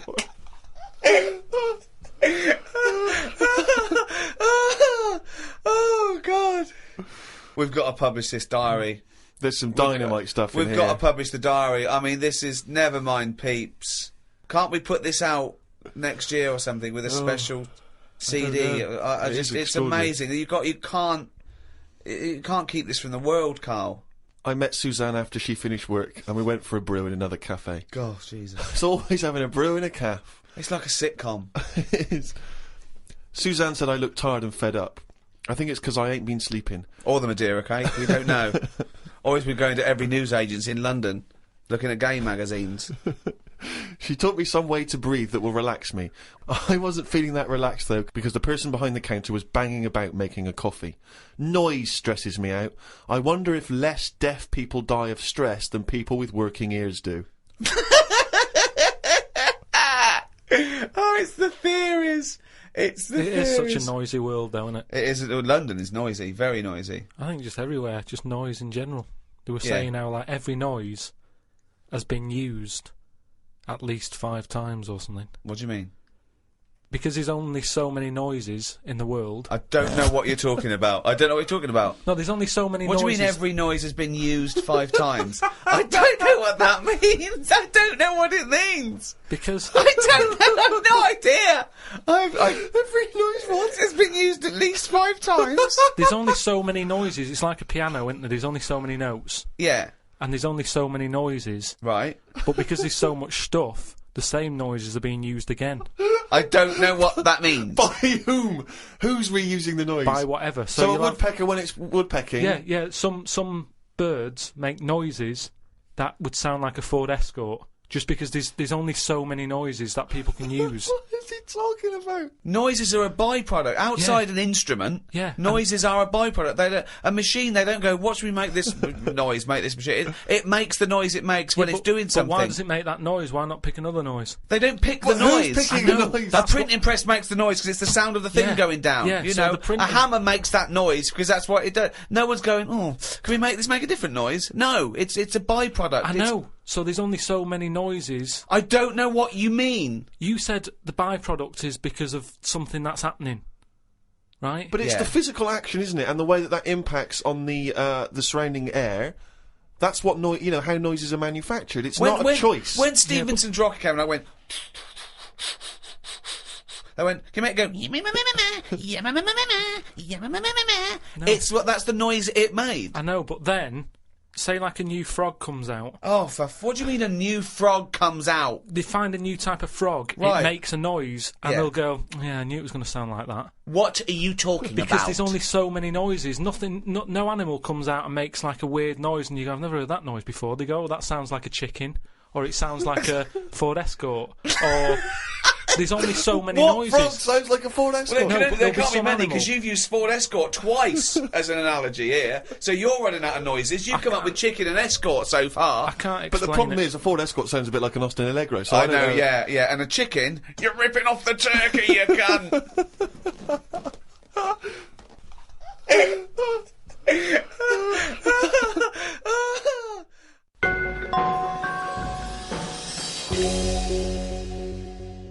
Oh, chimpanzee, that is competition time. I think my worry there is people might get confused with it, because that jingle is very similar to the Monkey News jingle. There's aspects of it that's similar, yeah. Yeah. Some people might have just heard that, and they might have just heard chimpanzee and thought, oh, great, it's Monkey News, but Karl presumably is too lazy to have actually prepared any Monkey News. Oh, I've got some good news about Monkey News, actually. Have you? If you are craving Monkey News, then there is a special Monkey News poster in the CD, the 3 CD box set, the Ricky Gervais show. Got everything. It's got the 12 shows and MP3. It's got the best of, and it's got an extra hour of brand new material as well. And the reason we did it on CD is because some people were saying, I've heard about this, but I can't listen to it. I haven't got an iPod. I haven't got a computer. So buy that for a friend who can't listen to these. It's the perfect Thanksgiving gift. It is the perfect Thanksgiving gift, or Pancake Tuesday. Yeah. And we've signed one that's going to a lucky winner. We did a competition on the last podcast to give away one of the CD box sets, the World of Karl Pilkington, and we've signed that, and Flannels of the Deep, the new book in the series. Can you remind us, Rick, of the quiz question? The quiz question was, do you want these? Okay, and what was the correct answer? It was yes. Well, we've had... it's amazing, actually, how many people didn't realise that was... We had a lot of people saying, no, I'm not interested, who are you, why are you bothering me? But, amazingly, Rachel Bolland from Glasgow has got the correct answer. She said yes. Now then, we need a new question, Rick. Yeah, should we give those away again? Let's give those away again, the same things again. Not obviously these, we'll send these to Rachel. Different ones. You get, so you get, do you want a signed CD, The World Carl Pilkington and Flanimals of the Deep, okay? Plus, we can also add to that, Rick, the forthcoming extras script book. Ah, not just a script book, Steve. No. It's got some wonderful pictures, but that taken by Rich Hardcastle, of people like Ben Stiller and Sam Jackson and Kate Winslet behind the scenes. In their off-duty moments. And it's brilliant. It's really good. We'll put some pictures up on the website. Go to rickygervais.com and you'll see what you could we'd be winning. Yeah. Yeah? So we've got that perfect collection of stuff, but we need a new quiz question. Okay. Okay, so those prizes, does someone else want them? Does someone else want them? Yeah. Okay. All right. Well, if you know the answer to that, then get in touch. podcast@rickygervais.com. Good luck. It's a tricky one. Oh, good luck anyway, because I never read the emails.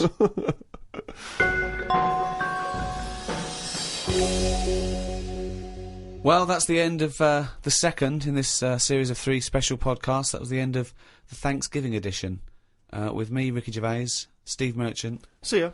And Karl Pilkington. All right. Thank you to Positive Internet, the guys that host this podcast. They're doing a great job. Thanks, guys. Thank you. Happy Thanksgiving. The Ricky Gervais Show on Guardian Unlimited.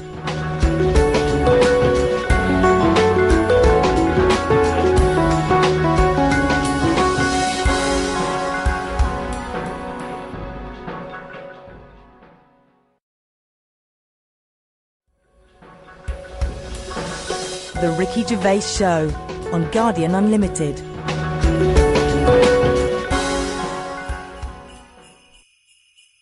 Hello, and welcome to our Christmas podcast with me, Ricky Gervais, Stephen Merchant. Hello. And Karl Pilkington. All right. Merry Christmas, everyone. Merry Christmas. Yeah. A lot of people are wondering, Rick, if having done so many podcasts this year, because we very much started the whole podcast revolution ourselves single-handedly roughly this time last year. Yeah, that's right. Have we perhaps exhausted the podcast phenomenon? Is it time to pack up the equipment and move on to something new? Well, this will be the last one for a little while, I think. I think, we did, I think 24 and then these specials this year. I think we started it about this time last year. Well, I don't know about you, Rick, but I'm bored of the whole podcasting thing, and I know that you probably feel the same way. Well, let's stop for a while. We might get back together again, but it won't be for a while. It's we had a year. It was the year of the podcast. Been a weird year, hasn't it? Go on. No, I'm just saying, when you look at it like that, when you think about all the podcasts that we've done over the year, just a lot of stuff has gone on. Looking back at the year, a year in which we've seen, increasing violence in Iraq. We've seen the advent of more fears over global warming. We've seen George W. Bush take a massive battering in the midterm elections. We've seen many major world events this year. Karl, what stuck out for you? What event if you think, oh my God, if you were doing your own review of the year, what would you put on the front cover? The grub that was eating biscuits on my windowsill. Right, that's just a little bit more up there for you than the capturing of Saddam Hussein and his sentencing to death. Just because it's I never thought I'd see that this year. So what exactly? What, the capture of Saddam or the grub? No, the grub. The grub. It was just I was there on the computer. Yeah. I was having a cup of tea and a biscuit. I put the biscuit on the windowsill. I sort of picked it up. Why would you do that? Why? Why would you put a biscuit on a windowsill? Because I'm sat next to the windowsill. It's like something from a cartoon. I put the pie on the windowsill to cool down. Yeah. No, And some ruffian stole it. Yeah. So I was eating that and I was enjoying it. Put the rest of it back down for like the next half of the cup of tea. And I saw... Planned out. This is... I bet, well, we'll read about this later in the diary. And then I saw just like a little crumb moving. I was like, what's going on there? Yeah. So I looked down closer and there's an insect that is see-through, but with legs. And just sort of running off with a crumb into like a little hole. And then when I looked, I noticed there was loads of these little see-through things. And they were obviously all like, oh, I got biscuit. And that's exactly what they were saying. We've got biscuits over here. but I can't, that, Come on, what was target it, like I mates. say, it was amazing because they're miles away from what I'm about, and yet, Not that far. but they still like a bit of biscuit, and it was just weird that happened. I never thought that would happen in 2006. And that's You never thought that would happen in 2006. That's what's nice, isn't blown it? That's his what's mind. nice about the the nature of the world. You know, we can invent iPods, we can bring out better vacuum cleaners, but at the end of the day, you can't make nature up. And to see this see-through thing, You do. eating a biscuit, blow your that's mind? where I've sort of gone this year. I'd say out of anything, I've sort of gone out of my way to learn more stuff about weird stuff that's But out I don't there. know what you've learned. You've learned that A creature which you can't even identify or you name. don't know, right? You don't know what it is, right? Looked like it nicked a bit of crumb. I don't know what knowledge is that. What is that? How is that useful? Just because everything is changing. But it's not useful. It's not useful to you, and it's not useful to anyone. You can't pass on that as knowledge because we don't know what it was, But Karl or where thinks, it happened, or but- why it happened. But Rick, Karl thinks that the grub has an inkling, has a taste for McVitie's in the same way that Karl does. That's why Yeah. he's from Meggs. He's thinking, I can't believe it. We both love hobnobs. As It's opposed to just extraordinary. being Yeah. taking the It would have starch eaten from the anything. flour. Yeah. Exactly, yeah. But what I'm saying is that these things have been around for years, Yes. maybe longer than us, Yes. right? Now, their life isn't changing in the way that ours have. They still live in a little crack in the wall, Yeah. but they're eating biscuit, and that was never meant to happen. So it's changing it. What But I mean is, you might start getting fat insects. That should never have happened. You don't normally see a fat beetle. You go, oh, look at that, that's a bit fat. Put a bit of weight on. And now that's going to happen because they're eating sugary stuff. The squirrels in the park, because people are feeding them Mars bars and everything, they're getting fatter, they're getting bigger, they're getting more violent. Now, over time, you know, they're going to cause more trouble than they What are now. evidence have you got What that do they're you getting more think? violent? Just what- because when I'm sat in the park and what have you, they really like cocky. They come up to you now and sort of jump up on the bench and sort of attack you for food. They're not happy with acorns now. They want a bit of croissant. And that's what I'm saying. They've changed. They're changing over time. Just like that grub having a biscuit. Everything's trying different food out. He'll want a gatto soon. Well, in the same way that, An you know, eclair. you look at people around the world, how they're eating weirder stuff. They're running out of, you know, ideas on how to cook food differently. And we're eating weird stuff. So our insects, everything's moving on. Everything's getting more intelligent. The goldfish memories got better. Chickens are more intelligent than people thought they were, apparently. Everything's... Time makes you more intelligent. Well, No, they do. That's a fact, isn't it? If you're knocking around longer, then you're learning more because more stuff's going on and you soak it up. And that's what these insects are doing. They're all learning. You know what I mean? No. I saw a cockroach playing Pac-Man. It was on the internet, right? And somebody had linked up a cockroach to some. I can't even be bothered explaining it, but that's what I'm saying. Everything's moving on. yeah, but Pac-Man's like such an old hat game, man. It's like from the 1980s. Yeah, that I mean, cockroach is jeez, so... come on, Oh, he's still out God. of date. Get a with life, it. man. Hello, PlayStation 3. Has he Yeah, got rid of it? Hello. Yesterday's cockroach. Oh, Fucking hell. what was he listening to? MC Hammer. Christ almighty. Fucking hell, Pac-Man. Get a life. High five, mate.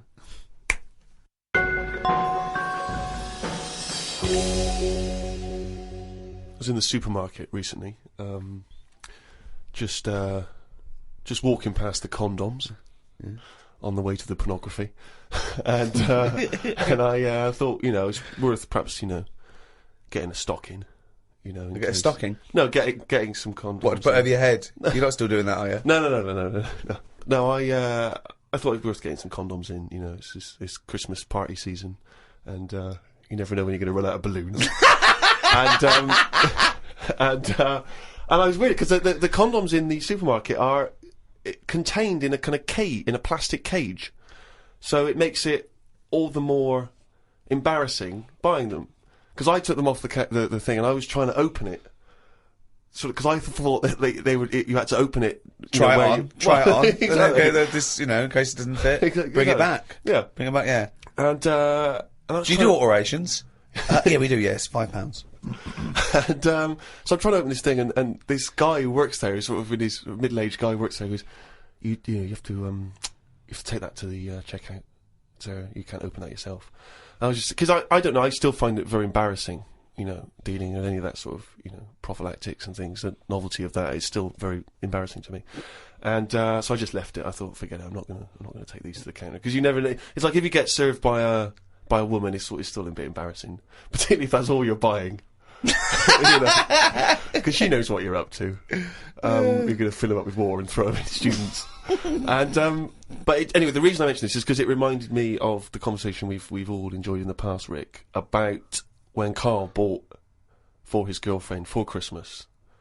Was it a 2-pack? A 2-pack of what was it? Condoms. Wasn't it about buy one get one free? Yeah. It was a bumper family pack, wasn't it? Yeah. Not a family, obviously. That'd be weird. Yeah, a family pack of condoms. One for the kids. Take them out, enjoy yourselves. So that was a couple of years ago, Karl, the famous condom gate. Have you bucked your ideas up since then? Not really. They were the early days. Do you mean the early days? You'd been going out with her for about 8 years, hadn't you? Yeah, but I just think that as time goes on, you don't sort of buy each other as many presents. Sorry, that was a bumper year, was it? That was a hell of a. She went. Oh, I remember when you used to buy me stuff like condoms. It's gone downhill since then. Well, no, she didn't presents. know she was getting them. What I mean is, there's less. Of course, surprises. she didn't. That's what I mean, though. It was sort of interesting to when I gave them her and said, "There you go, open them." She was not expecting that. And as time goes on... No, she was probably expecting a piece of jewellery or a holiday in Paris. It's more difficult, is what I mean, to surprise someone, innit, over time. No. But the surprise thing is meant to always be a good surprise. Yeah, but don't... If you always get something good... It's like the 3 wise men. What did they get the second year for little baby Jesus? Do you know what I mean? Once he's had that gold, it's like... Oh, I've sort of made it hard work for myself there. I've got to get him something better than that now. So it's best to give him the myrrh. And next year, get in the gold. Step it up a bit or whatever. But don't you understand... Because I don't want to criticise you because you're a lovely man, but having read the diary and read much of this diary, one of the things I notice is the complete lack of romanticism. The number of times Susanna says, book us a lovely meal out, take me out tonight, and you always write like it's a massive chore, like it's a headache for you. Oh no, I've got to spend a romantic night out with my girlfriend. Because it's the same reason I don't like... Christmas and stuff, is the expectations. I prefer it. If I want to take Suzanne out, I prefer to meet her at the bus stop and she comes back from work and go, do you want to go out? But you don't do that. No, I do now and again, but it's that thing of, oh, we'll go out tonight, I want to leave it to you, book a place, It builds it up too much and it can never live up to it. It's like how, you know how like people make a big thing out of, having it away for the first time and they go, oh, I'm going to do that tonight. Not the way to do anything. You won't get anything done by planning. That's a quote! That's an amazing quote! That'll be up there with Newton and Churchill. You don't get anything done by planning. No, but that's amazing. But you can't just spring it on someone. You have to at least ask her, are you up for it tonight? Just see how it goes. That's what I'm saying about Christmas. I might not be in the mood for it on December 25th. For Christmas, having turkey and everything. That's what I mean. About, in the last podcast, stuff coming round every year. Don't plan it. If you fancy a Christmas, have it. If you don't, just carry on. It'd be nice to live in a world like that. They say, it's a world of freedom or something now. It isn't. No, I don't know what that means. No, I don't know who says you just that. make up things they say. They say, like, today's world is a free world or something. Someone said something along them lines when it isn't. Everyone's still being told what to do, when to do it. Christmas is a big thing, isn't it, that we all have to go through. And it's stressful. It's not a happy time. You're such a miserable sod. You really are. No, but Christmas is it's a big upheaval. It is out of all of those special days that go on, Christmas is the one But that's... what are you doing with your time? It's the question we return to again and again. No, but We read it. You're visiting your parents. You're hiring a car. You're going down the calf. It's not like you're taking your work away. You're doing some important neuroscience work, and we've had to take you away from that for 3 days. No, but what you're not doing anything of any value, Karl. But what I might want to do, but I can't because the shops are shut because they want to go off and celebrate Christmas. You know, it's an upheaval. Easter's all right. It comes and goes. Do you want an egg? Not really. Don't have one then. You're not forced an egg. You're not forced an egg. I like Easter, and everyone can afford an egg. There's no one being left out. Whereas Christmas, everyone goes back to the family and they have a big meal and all that. And there's a lot of poor people out there who can't do that. So it's more of a, if you're going to talk about religion and the religious sort of occasions, Easter's one that I'd keep. If you plan everything, you probably won't do it in the end.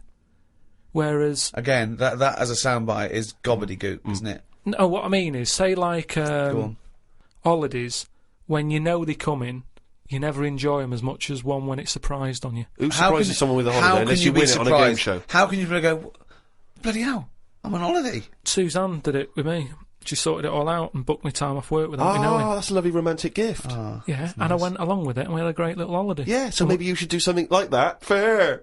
No, she wouldn't like it as much, and I won't pick the right place, and I know she won't like it. You are one of these people that washes up badly, so you'll never be asked again, aren't you? No, that's my job. That's the only job I do. It was a... but to be honest, that's doing me head in at the moment, because I've outgrown the sink. He talks about himself like a crab. Oh, God. Gotta get a new sink for Karl. Why? He's outgrown it. No, just he's 33 now and his knees around his head. Oh, he can't bath in that anymore. No, just my back's been playing up a bit, and I think it's because of the height of the sink. But hold on, you haven't grown. I think I have. Well, you haven't. No, you haven't grown at 33. Well, it's definitely something. It's just not very good. Subsidence? I don't know. I've just said to Suzanne, I said, this isn't as good as it used to be. It's not. This isn't as good as it used to be. He's washing up. Oh. He says he's got nothing in the flat. That's why he has to do a shop every day, because he's got nothing in the flat. It's easier that way, isn't it? You don't know what you're going to want to eat. But that's why you get you don't have a different meal every day of the year, do you? You rotate maybe a dozen meals, don't you? So you can get in enough ingredients that any time you go to the fridge and go, oh, am I going to have chicken? Or am I going to have fish today? Or maybe I'll have some pasta. I do that every day. Yeah, but I always come down to one of half a dozen meals. You've got a freezer. We haven't got a freezer, have we? We've only got a little fridge. Oh, There's nothing wrong with nipping to the supermarket. There's nothing wrong with that. So you've got too much time on your hands, boy. You had one thing. You had to do one thing this year. Promote the book. Couldn't be bothered. Couldn't be bothered, mate. Could not be bothered. I haven't seen Karl an interview with him. I haven't seen him on the TV. Oh, he was on the TV a while back on the thing called The Culture Show on BBC Two. And I'll tell you what, he was sat there, looked like a little frightened frog in a chair being interviewed. And I'll tell you what, I'm not being funny, but his head looked fucking round. Did it look fucking round? Yeah. Literally looked like a little fucking round-headed twat. Yeah, I'm not doing that. And that's my personal opinion. Yeah. Did you enjoy that interview? Not really. Why? Well, I met a guy, funny you should mention that, I met a guy when I was in France recently, and I met a guy, he wasn't a Frenchman, but he was over there, and he saw me, he was a bit drunk, and he came over and he went, Karl Pilkington's got a head like a fucking orange. and I high-fived him and we agreed. I thought, isn't that nice? Even when you're abroad, you can find someone who speaks sense. Yeah. And they shaved your head more? No. It's just they sort of greased it up a bit just to get a bit more reflection off it? No, they put a lot of makeup on it. They said, do you want any makeup? And I said, not really. And that's when I was like at the back where they could have done it. And then I went and sat in the chair and there's like a live audience there. And the woman goes, no, I best do some colouring in. And it was like she gave you a book to colour in? People. No, she started colouring my head in. And she was like had some brown powder. She's doing my head, doing the top of it and stuff. And I was going, isn't that enough now? And everyone's looking and sort of laughing to themselves that I'm having my head coloured in. I'm sure she was doodling on the top. She took longer than anyone else who she was doing. I watched like other people who were on. Well, she's got more flesh to do. When you usually powder someone, it stops at the forehead. Yours had to go round to the fucking back. Yeah, but the camera wasn't at the back of my head. She was just kept going. No, and but going. the shine for the cameras that would get in glare. People's eyes. They've got to be careful. Health and safety. The light will bounce off into the eyes of the audience. Blind them. Yeah, well, I wasn't happy with that anyway. So I'm not doing it again. How do you cope with this newfound interest in you as a person? I've got an idea, Steve, by the way. You know, for me, I want Karl to be famous so it gets him hassle in the street. Yeah. That's what I'm hoping. Sure. When they see him in the Yeah, street yeah, with his yeah, little yeah. fucking round-headed face like a fucking orange. Yeah. Right? I'm going to do a tour next year, okay, called Fame, okay? And everywhere I play, if I hopefully play to millions of people in, I might even go to America, but I'll make sure the theatres I play, or there's a picture of Karl on the seat, right, that they can put in their window. So next year, I want a picture of Karl Or in what every they're arsed window. with. Or whatever. But if you can make this yourself, put Karl everywhere. So, have you seen this bald-headed twat? Please make up the posters. Just send emails to friends. Absolutely. I want to see pictures. If you own a shop, but a big picture of him. If you just, even if you're, your own home, your own flat, get it everywhere. Have you seen this bald-headed twat? This is Karl Pilkington. He's got a head like a fucking orange. Get it everywhere. I want to see the world papered with Karl's round head. Happy New Year.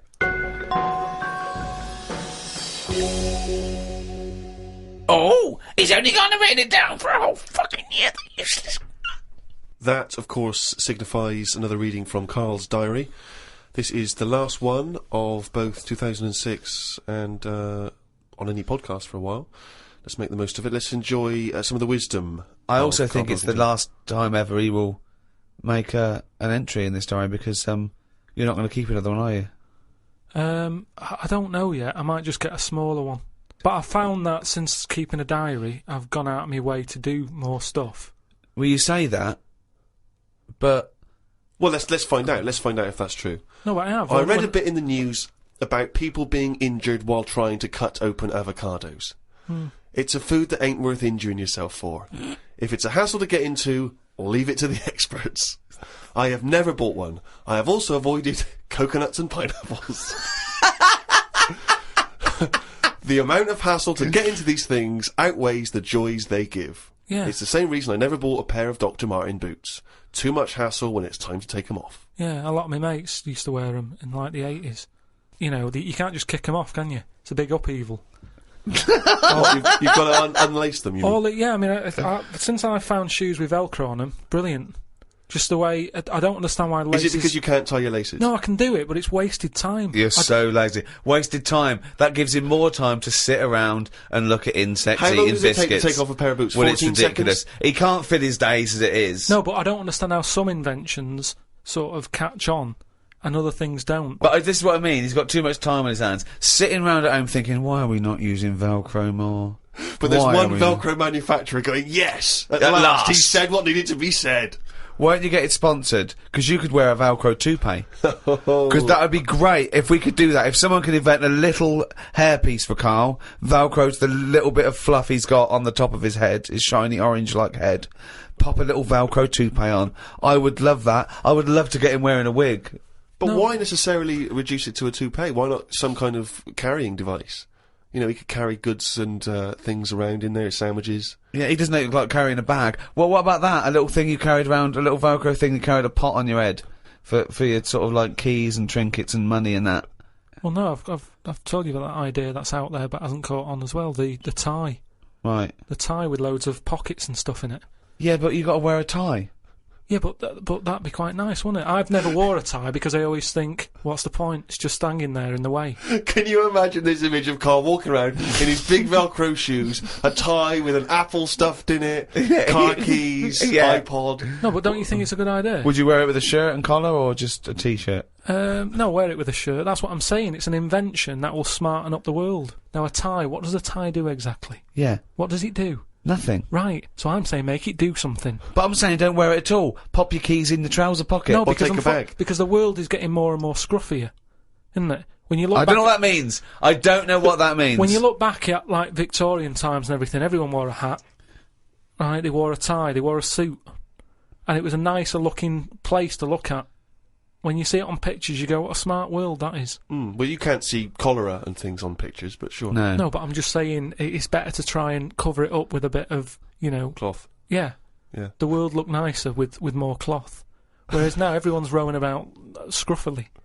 So what I'm saying is, if we make the tie more useful, and give it a purpose, it might come back and the world will look tidier. But a tie, its purpose is to look smart, really. Well, originally it was because we didn't have buttons, so it kept the collar up at the front. That was the invention. It was a useful invention, the tie. Yeah, it was called a tie. It tied together, okay? Yeah. So then, when we had buttons, that we didn't really need the tie, but it was a symbol of smartness, like saying, I've made an effort, okay? But now, that would go away. So now, you wouldn't look smart with a tie. They go, oh look, it's like a bag round his head with his apples and oranges and his keys and his sticks he's making a nest out of. So it would be scruffy. It would make the tie scruffy, so it would defeat the object. So now when you're carrying stuff round, I mean, crawling on all fours because your shopping's so heavy round your neck, they'd go, look at that scruffy fucker on all fours. Oh look, but look at his lovely head of hair. It's Velcro! It's a hat! Yeah, well, that's the other problem, isn't it? I can't go back to a wig now. My theory about reading old news is right. It's less bad when you know it's old. It was a story about a weatherman who was fired yesterday for having a nude picture of himself on the internet. But that happened 2 days ago. He's probably got another job by now. So old news isn't as shocking. Well, old news isn't news though, is it? It's olds. What are you doing? Just reading the olds? No, but what I mean is, if someone... Stick the video on of last week's news, I just want to catch up on the olds. Yeah, but then it's still news. News is something that you don't know, isn't it? If someone tells you something... That's everything to you. That's information, Karl, not news. Yeah. But news is information. No, and the key with news is the word new. No, I don't think it is it? It's just information, but they tell you at 10 o'clock at night. It's like, what information's gone on? Bong. Here's some information. Yeah, that you didn't know before, because you couldn't have, because it only happened today. Bong. Yeah, but never mind that. I'll tell you in a couple of days. It doesn't matter as long as you get the same info. Bong. Yeah, we can't call it news, though, because it's misleading. We'd get done. It's called olds. Bong. Yeah, but listen to me theory. What I'm saying is that if someone in your family, you know, it's Christmas and that, I don't want to bring the tone down, but someone dies in your family. Now, say if you're away on holiday, and they don't call you because they don't want to ruin your holiday, and you come home, and they go, Uncle Frank's dead, and you go, oh, when did that happen? And they go, 2 weeks ago. Now, because everyone else has got over it, it's not as bad for you. Because part of bad news is the way everyone's walking around moping, going, oh, have you heard the news? Frank's dead. But because everyone's got over it, time is a healer. That's what I mean about old news. It's better than new news. But according to you, the only news that really matters is stuff that affects you. So it doesn't matter when you... there was an earthquake, when was it? Yesterday. Phew, that's alright then. Often the aftermath is worse than the actual event. 2, you only care about things that actually happen to you. So the doctor goes, you got a kidney stone. Oh, when did this happen? 2 weeks ago. Oh, that's alright then. Doesn't make sense. No, but the world is... You're not upset about dead Uncle Frank just because other people are upset. You'd be upset personally. Wouldn't make any difference when they told you. Yeah, but it is everyone else's emotions that make it worse, I think. Knocking around people who are miserable. What about warnings? What about when they do things like smog warnings, or, you know, there may be I don't like it on the news when they sort of say, news just in. I think, oh, what's this? You think, oh, what's going on? But it might be useful to know important information. No, it just makes you panic. What? Yeah, but sometimes knowing stuff keeps you alive. Yeah, I don't know if I like it. It's sirens, you see. I don't like sirens, do I? I've said to you, I think it's a scary noise. Well, it's meant to be, so you get out of the way. No, it's not meant to be. It's a sign to get out of the way. I'd prefer it if it... Like I've said... Hiya! Could you just move out of the way it can be anything, as long as we know... It can be a chicken noise. But as long as you know that's not chicken freak noise... people out. No, but it sort of make you smile. But you'd go, oh, let's get out of the way. You're cycling along and you hear what sounds like a giant chicken behind you. And you smile, because you know that even though someone is burning to death, there's something clucking in my way. Do-do-do-do, whack! Do-do-do-do, whack! Oh, that's probably a guy having a heart attack. Going to my mum and dad's today. I'll cut to the chase, Rick. They basically, we got about 4 pages while they drive to his mum and dad's. Oh, Jesus I'll skip Christ. past that because it takes fucking forever. Got there, mum and dad, his mum made him some dinner. The old woman next door, brackets, whose man was a witch, just pop that in brackets. Just pop that in brackets. I think we've discussed that before, actually, the old woman whose mum was a witch. Whose mum was a witch. Yeah. Oh. The old woman next door has been worrying because she keeps seeing adverts on the telly about changing to digital TV. She's saying she doesn't want wires drilled into her walls because they'll make a mess. Me dad told her that it doesn't matter because it'll probably won't happen until 2012 and she'll be dead by then. He didn't say that to her, though, did No, he? he did. They've got, you know, she's old. It doesn't. She knows she's going to die. I mean, it's something we've all got in common. And he's right, isn't he? Why is she worrying about it? Maybe that's sorted it out. Put it into perspective for her. You will be dead when this happens. Don't be worrying about it. But everybody worries, don't they? You've got that little sort of hole in your head that you fill with worries. You know, everyone's got to fill that little worry hole with worries, and that's hers. Worry hole. Everyone's got to fill the we've worry never hole got with to worry. assume that there's a worry hole. A worry hole. Don't be filled with worries. I love the fact that, you know, doctors in a million years would dig this up and go, humans used to have a worry hole. Went to bed around midnight. Suzanne and I decided to sleep tops and tails, because it made me get a bit more room.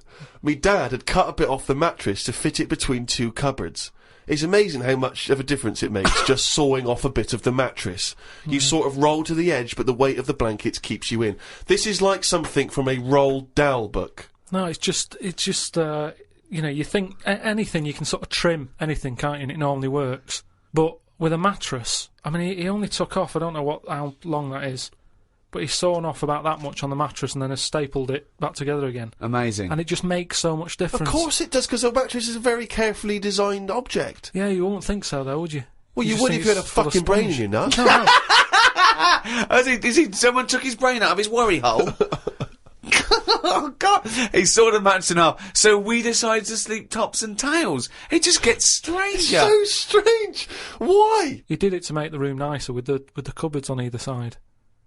So he sawed a mattress in half. Well, not in half. Can you imagine how much hard it must be to saw a mattress in half? What did he use? What, a big electric saw? Well, it must have been, yeah, because there's a lot of springs and stuff in there. Jesus. So what happens to the springs? They just spring out the sides. Well, some sort of stick out a little bit, but you're not lying on top, are you? They come out the side. So it's just got a bit of gaffer tape and a staple gun. Unbelievable. Hey, man alive. It's like... Does he run it as a hotel? That's unbelievable. There are squats with better bedding arrangements. Well, we've had a bit of a bad thing in our house about mattresses and that, because when we first bought our first flat in Salford, you know what it's like when you buy somewhere, you sort of, you haven't got any money, have you, to buy extra stuff that you need. So we'd bought a bed, right, but there's that rip-off thing with beds where you buy a bed but a mattress doesn't come with it, which I've never understood that, because it's not a bed, is it? Without that mattress it's not a bed, it's a car without an engine. You wouldn't go, there you go, well, that seems cheap, well, there's no engine in it. So we bought this like, you know, flat and what have you, and we bought the bed, and then like, oh, we haven't got a mattress. So my dad got one from Uncle Alf. No, well, from that Uncle Alf fella, because he had one in his van that he used to use now and again. If he was like travelling round, he'd just kip in the back on this mattress. Amazing. A bloke who drove around in a van with a mattress in the back. So How Uncle terrifying. Alf. So Uncle Alf, right? Well, tell me about Uncle Alf. Well, you know about him, he's the one who slept in a dinghy. He's the one who... Because his mattress was in his car. Yeah, why didn't he go, oh, well, Alf, where's the bed? Left it in the car again. Oh, blow up the dinghy. Blow up the dinghy. I'm not going to go out and get it. Not at this time of night. So anyway, my dad got me his mattress, and it just stunk of diesel. And Suzanne was like, "Oh, I'm not happy with this," and I think she realised sort of what sort of family She got I was herself from and into. stuff. Wow, she landed on her feet when she got you. So didn't she? now she's always a bit touchy about, you know, mattresses and things. Unbelievable. Uncle Alf, of course, sadly passed away when he couldn't escape from his sinking ship. The fire engines were too late. No one got out of the way because they were laughing so much. The mad woman next door saw me and said, "Hello, Clive. You live in a nursery rhyme.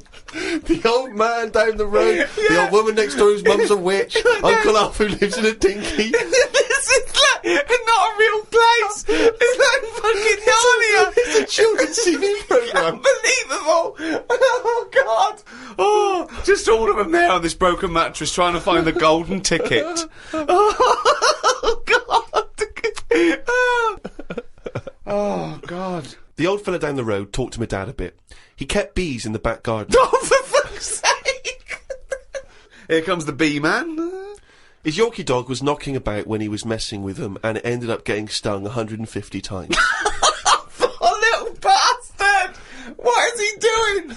It's knocked dead, but it cost a lot to get all the stings out. I don't know why people keep dangerous pets and insects. The amount of gear he had to wear to play with them is barmy. I don't think he's playing with the bees. He's not playing with them, is he? Well, what is he doing then? Well, I don't know, but I think you should get the dog the same protection. Yeah, but that's just it, isn't it? It's like you can't mix your pets. If you've got a snake, you don't have a mouse. Do you know what I mean? They don't get on. And it's the same with them. Don't have bees. I can't imagine one bit of enjoyment. The only thing he does is the honey. And it's like, well, how much is that to buy? It's not worth messing about wearing a big white suit just to get some honey. There's a shop down the road. Bees are kept for a very good reason, aren't they? What? For honey. Yeah, no, but like I say, you can buy honey for next to nothing. Where do you think... What do you mean? But where does the honey come from that you buy? Yeah, from some proper bee farm. Let them do it. All he's doing, he's not making loads of pots of honey. He's looking after himself. And the thing with honey is it doesn't go off either. No, it doesn't, no. So get 10 bees, get the honey made, kick them out. but you eat the honey, that's the point. Yeah, I know, but it doesn't. You can't eat it and then it's still there in the jar. It's not magical. Maybe in your world, no. Uncle Fred had that never-ending jar of honey. But how much honey do you eat? What I'm saying is, it's one of them things in it that you buy, and you can move into a new house, buy some honey, and when you leave that house, that honey's still in the cupboard. You don't eat that much of it. So get 10 bees, get your honey's worth. 10 bees! Imagine keeping 10 bees! Well, just get them to do the graft. If you got loads of bees, they're not all pulling the weight, are they? Because they'll go, well, I'm not doing any, because I'll leave it to the others. No. Whereas if you've got 10 bees, you know that none of them are pulling the weight if there's no honey. That's what I'm saying. No, it's not a workhouse. Bees don't knock around saying, I got a bad back. Anyway, back to this reading from the Twits. The news covered a story about a fish that knocked about 400 million years ago. It was 33 feet long and had a jaw strong enough to eat a shark in one go. All the dangerous stuff seems to die out, and yet things that you think wouldn't stand a chance, like worms, are still here, yet they have no legs or eyes. I saw a future human in the news article the other month about the future woman. She had 3 breasts. They looked alright. Well, no, that's not. I can't see how that's going to ever evolve. No, well, they say about how about evolving and that. I read that there's going to be ugly people. People are starting to go ugly. Yeah, they're still going to have bilateral symmetry, I imagine. I don't know what that means, but Well, I'll tell you now, right? They're talking about like people who are just like, you know, you look at them and you go, oh, look at the state of that, right? And it'll get to a point when we're all so ugly that no one will have it away, and we're just going to die out. Well, that's not true either. That's not true either. That is the biggest worry. Well, no, so... That's the world's biggest worry. So as we evolve and we change, our mindset doesn't change. We're still going, I wish we looked like they did a million years ago. I don't fancy anything. No, but look how things do change. But why are we all going to get ugly? I don't understand. It's just the air and stuff, isn't it? It's just... the air or the hair? You know, the air that we breathe and stuff, and the food we eat. Everything's changing, and we're not going to look that healthy, and we're just all going to go ugly. You've only got to look at some stuff that's in the sea, and you think, look at the state of that. What's and that's got to do with the human evolution? But the stuff because in the they've sea been is around still longer. propagating. Yeah, but they've been around longer than us. But it's still reproducing, so your theory falls down. But they're deep down, aren't they, in the dark, so they probably can't see what they're having it away with. If they were up on the outside, they'd have died out ages ago. Why? Because they wouldn't fancy the other stonefish or yeah, because they're sea really slug. odd-looking. I can't remember the name. I think it was a viper or something. It was just a head. But Karl, the a fish reason... that's just a head. It was well ugly. Watched a programme about the twins this morning. It was filmed 16 years ago. They are mental. They did everything together, including the vacking up. Phone calls had to happen twice so they could both have the same chat, and they said the same stuff at the same time. Well weird. The bloke who I watched it with, I don't know who that is, just some homeless guys that you just invited into the flat? Just someone I've been sort of working with. Sure, a mate of yours. He said he fantasised about having it away with a pair of twins. I don't see the point in this. If you're going to have 2 of something, I would prefer to have 2 different. Have 2 different women. If I had 2 cars, I wouldn't have the same one twice. Same rule with women. I don't even normally like buying the same pair of trainers twice in a row. No, if you're going to have something new, make a change. It's like that fella who was going out with a woman and then left her and went out with a twin sister. Not worth it. Not worth it! It's not worth the upheaval, is it? Because it's exactly the same model. I watched the final of I'm a Celebrity, Get Me Out of Here. It was between singer Jason Donovan singer Mylene Class, and singer Matt out of a boy band. I had my money on Donovan, but Matt won it. I think it was because of his last task. He ate a fisheye, some grubs, a big fat insect that they have on every year, a crocodile knob, and a kangaroo anus. I feel like we've come there, Rick, to where we entered. It was this time last year when we first started the podcast that we were talking about I'm a celebrity, get me out of here, and you coined the famous phrase I could eat a knob at night. Yeah. So it's full circle. It's just the last series finished recently, and it was astounding that he ate a crocodile knob, he ate a crocodile eye, he chewed up and swallowed a kangaroo's anus, which I to be honest, I didn't know was a food stuff. Could you eat any of that? If I had to eat any of them, it would have to be the anus. What, really? Yeah, more than the other stuff. I couldn't eat anything that's still alive. No. I agree. I couldn't eat any of that. I don't know under what circumstances I'd have to go, right, that's it now, we're not going to survive, the ship isn't coming, there is nothing on this island I can eat, give me the crocodile's penis. So it wouldn't bother me. I could eat anything. I could do almost all of the challenges on that programme, but I couldn't cope in the camp. I couldn't cope with the lack of food and the uncomfortable bed. That's all that would do my head, and I'd drive people spare, whinging and complaining. I couldn't cope with any aspect of it except the physical challenges. I couldn't cope with sleeping with people snoring, the things crawling over you. I'm not so squeamish about that, like snakes and things. That's all right. But the eating is ridiculous. It's out of the question to eat a worm or a grub. It doesn't concern me. I don't know why. I don't see really what the difference in it. The texture's probably the same as lots of other things. What would hunger do to you, though, do you think? Would you think I would change? Do you think, if it really was a choice, if someone said, and I knew I would die if I didn't eat worms... I think you would, yes. I think you'd complain and you'd whinge for a while, and you'd try and put it off, and you'd hope a ship would turn up. But when it didn't, you'd start chowing down on a bit of crocodile anus. But then where's the rest of the crocodile? Well, yeah, that's a good point. Who's been eating that? How come I've got this? You're meant to work together as a team in bad time, and yet I'm being handed an anus. Forget it. Let me starve.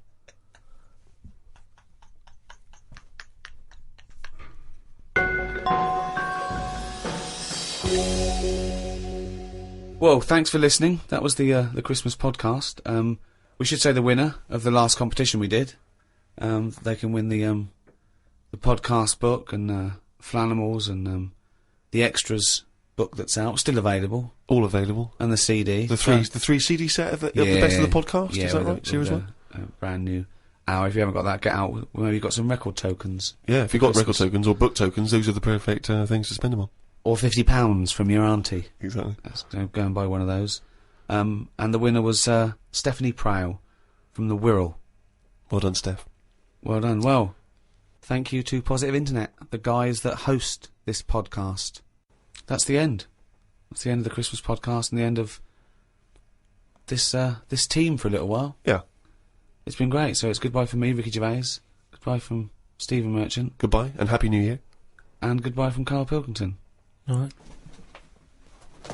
All right. That was all right, wasn't it? Yeah, it's good. It's all right. What are you doing now? You got time for a coffee or something? I can't now. I'm going to the the orphanage for terminally ill kids. Oh yeah. I'm going down there. I'll go down there every Christmas and do you? Entertain them. Oh stuff, well, I bet that's lovely for them. Yeah, no, I've actually written a song. I'm going to perform. They see The Office and see that I sing in that. You've written a song for them? Yeah. Well, could we hear a bit? I mean, what? I don't want to put you on the spot, but you've got the guitar there, isn't it? Yeah. I wrote this for a kid. He's a brave little guy. He's only about 10, but it's heartbreaking. He's Don't cry, it's Christmas. Santa's coming soon. Though you ain't got a mummy or daddy, Santa still loves you. And he's riding on his reindeer to trample down the gloom. So don't cry, it's Christmas. Santa's coming soon. Don't cry, it's Christmas.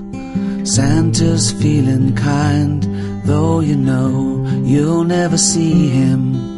He's not just in your mind, and it's not that he's invisible, it's because you're going blind. So don't cry, it's Christmas, Santa's feeling kind.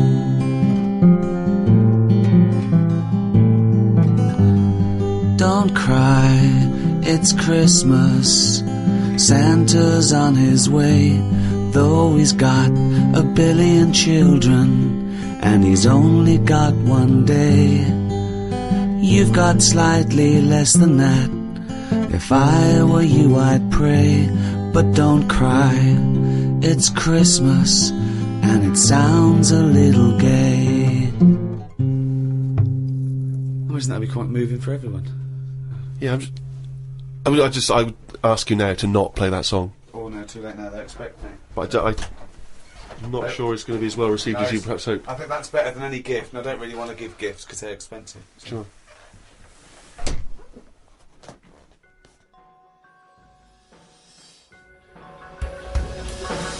The Ricky Gervais Show on Guardian Unlimited.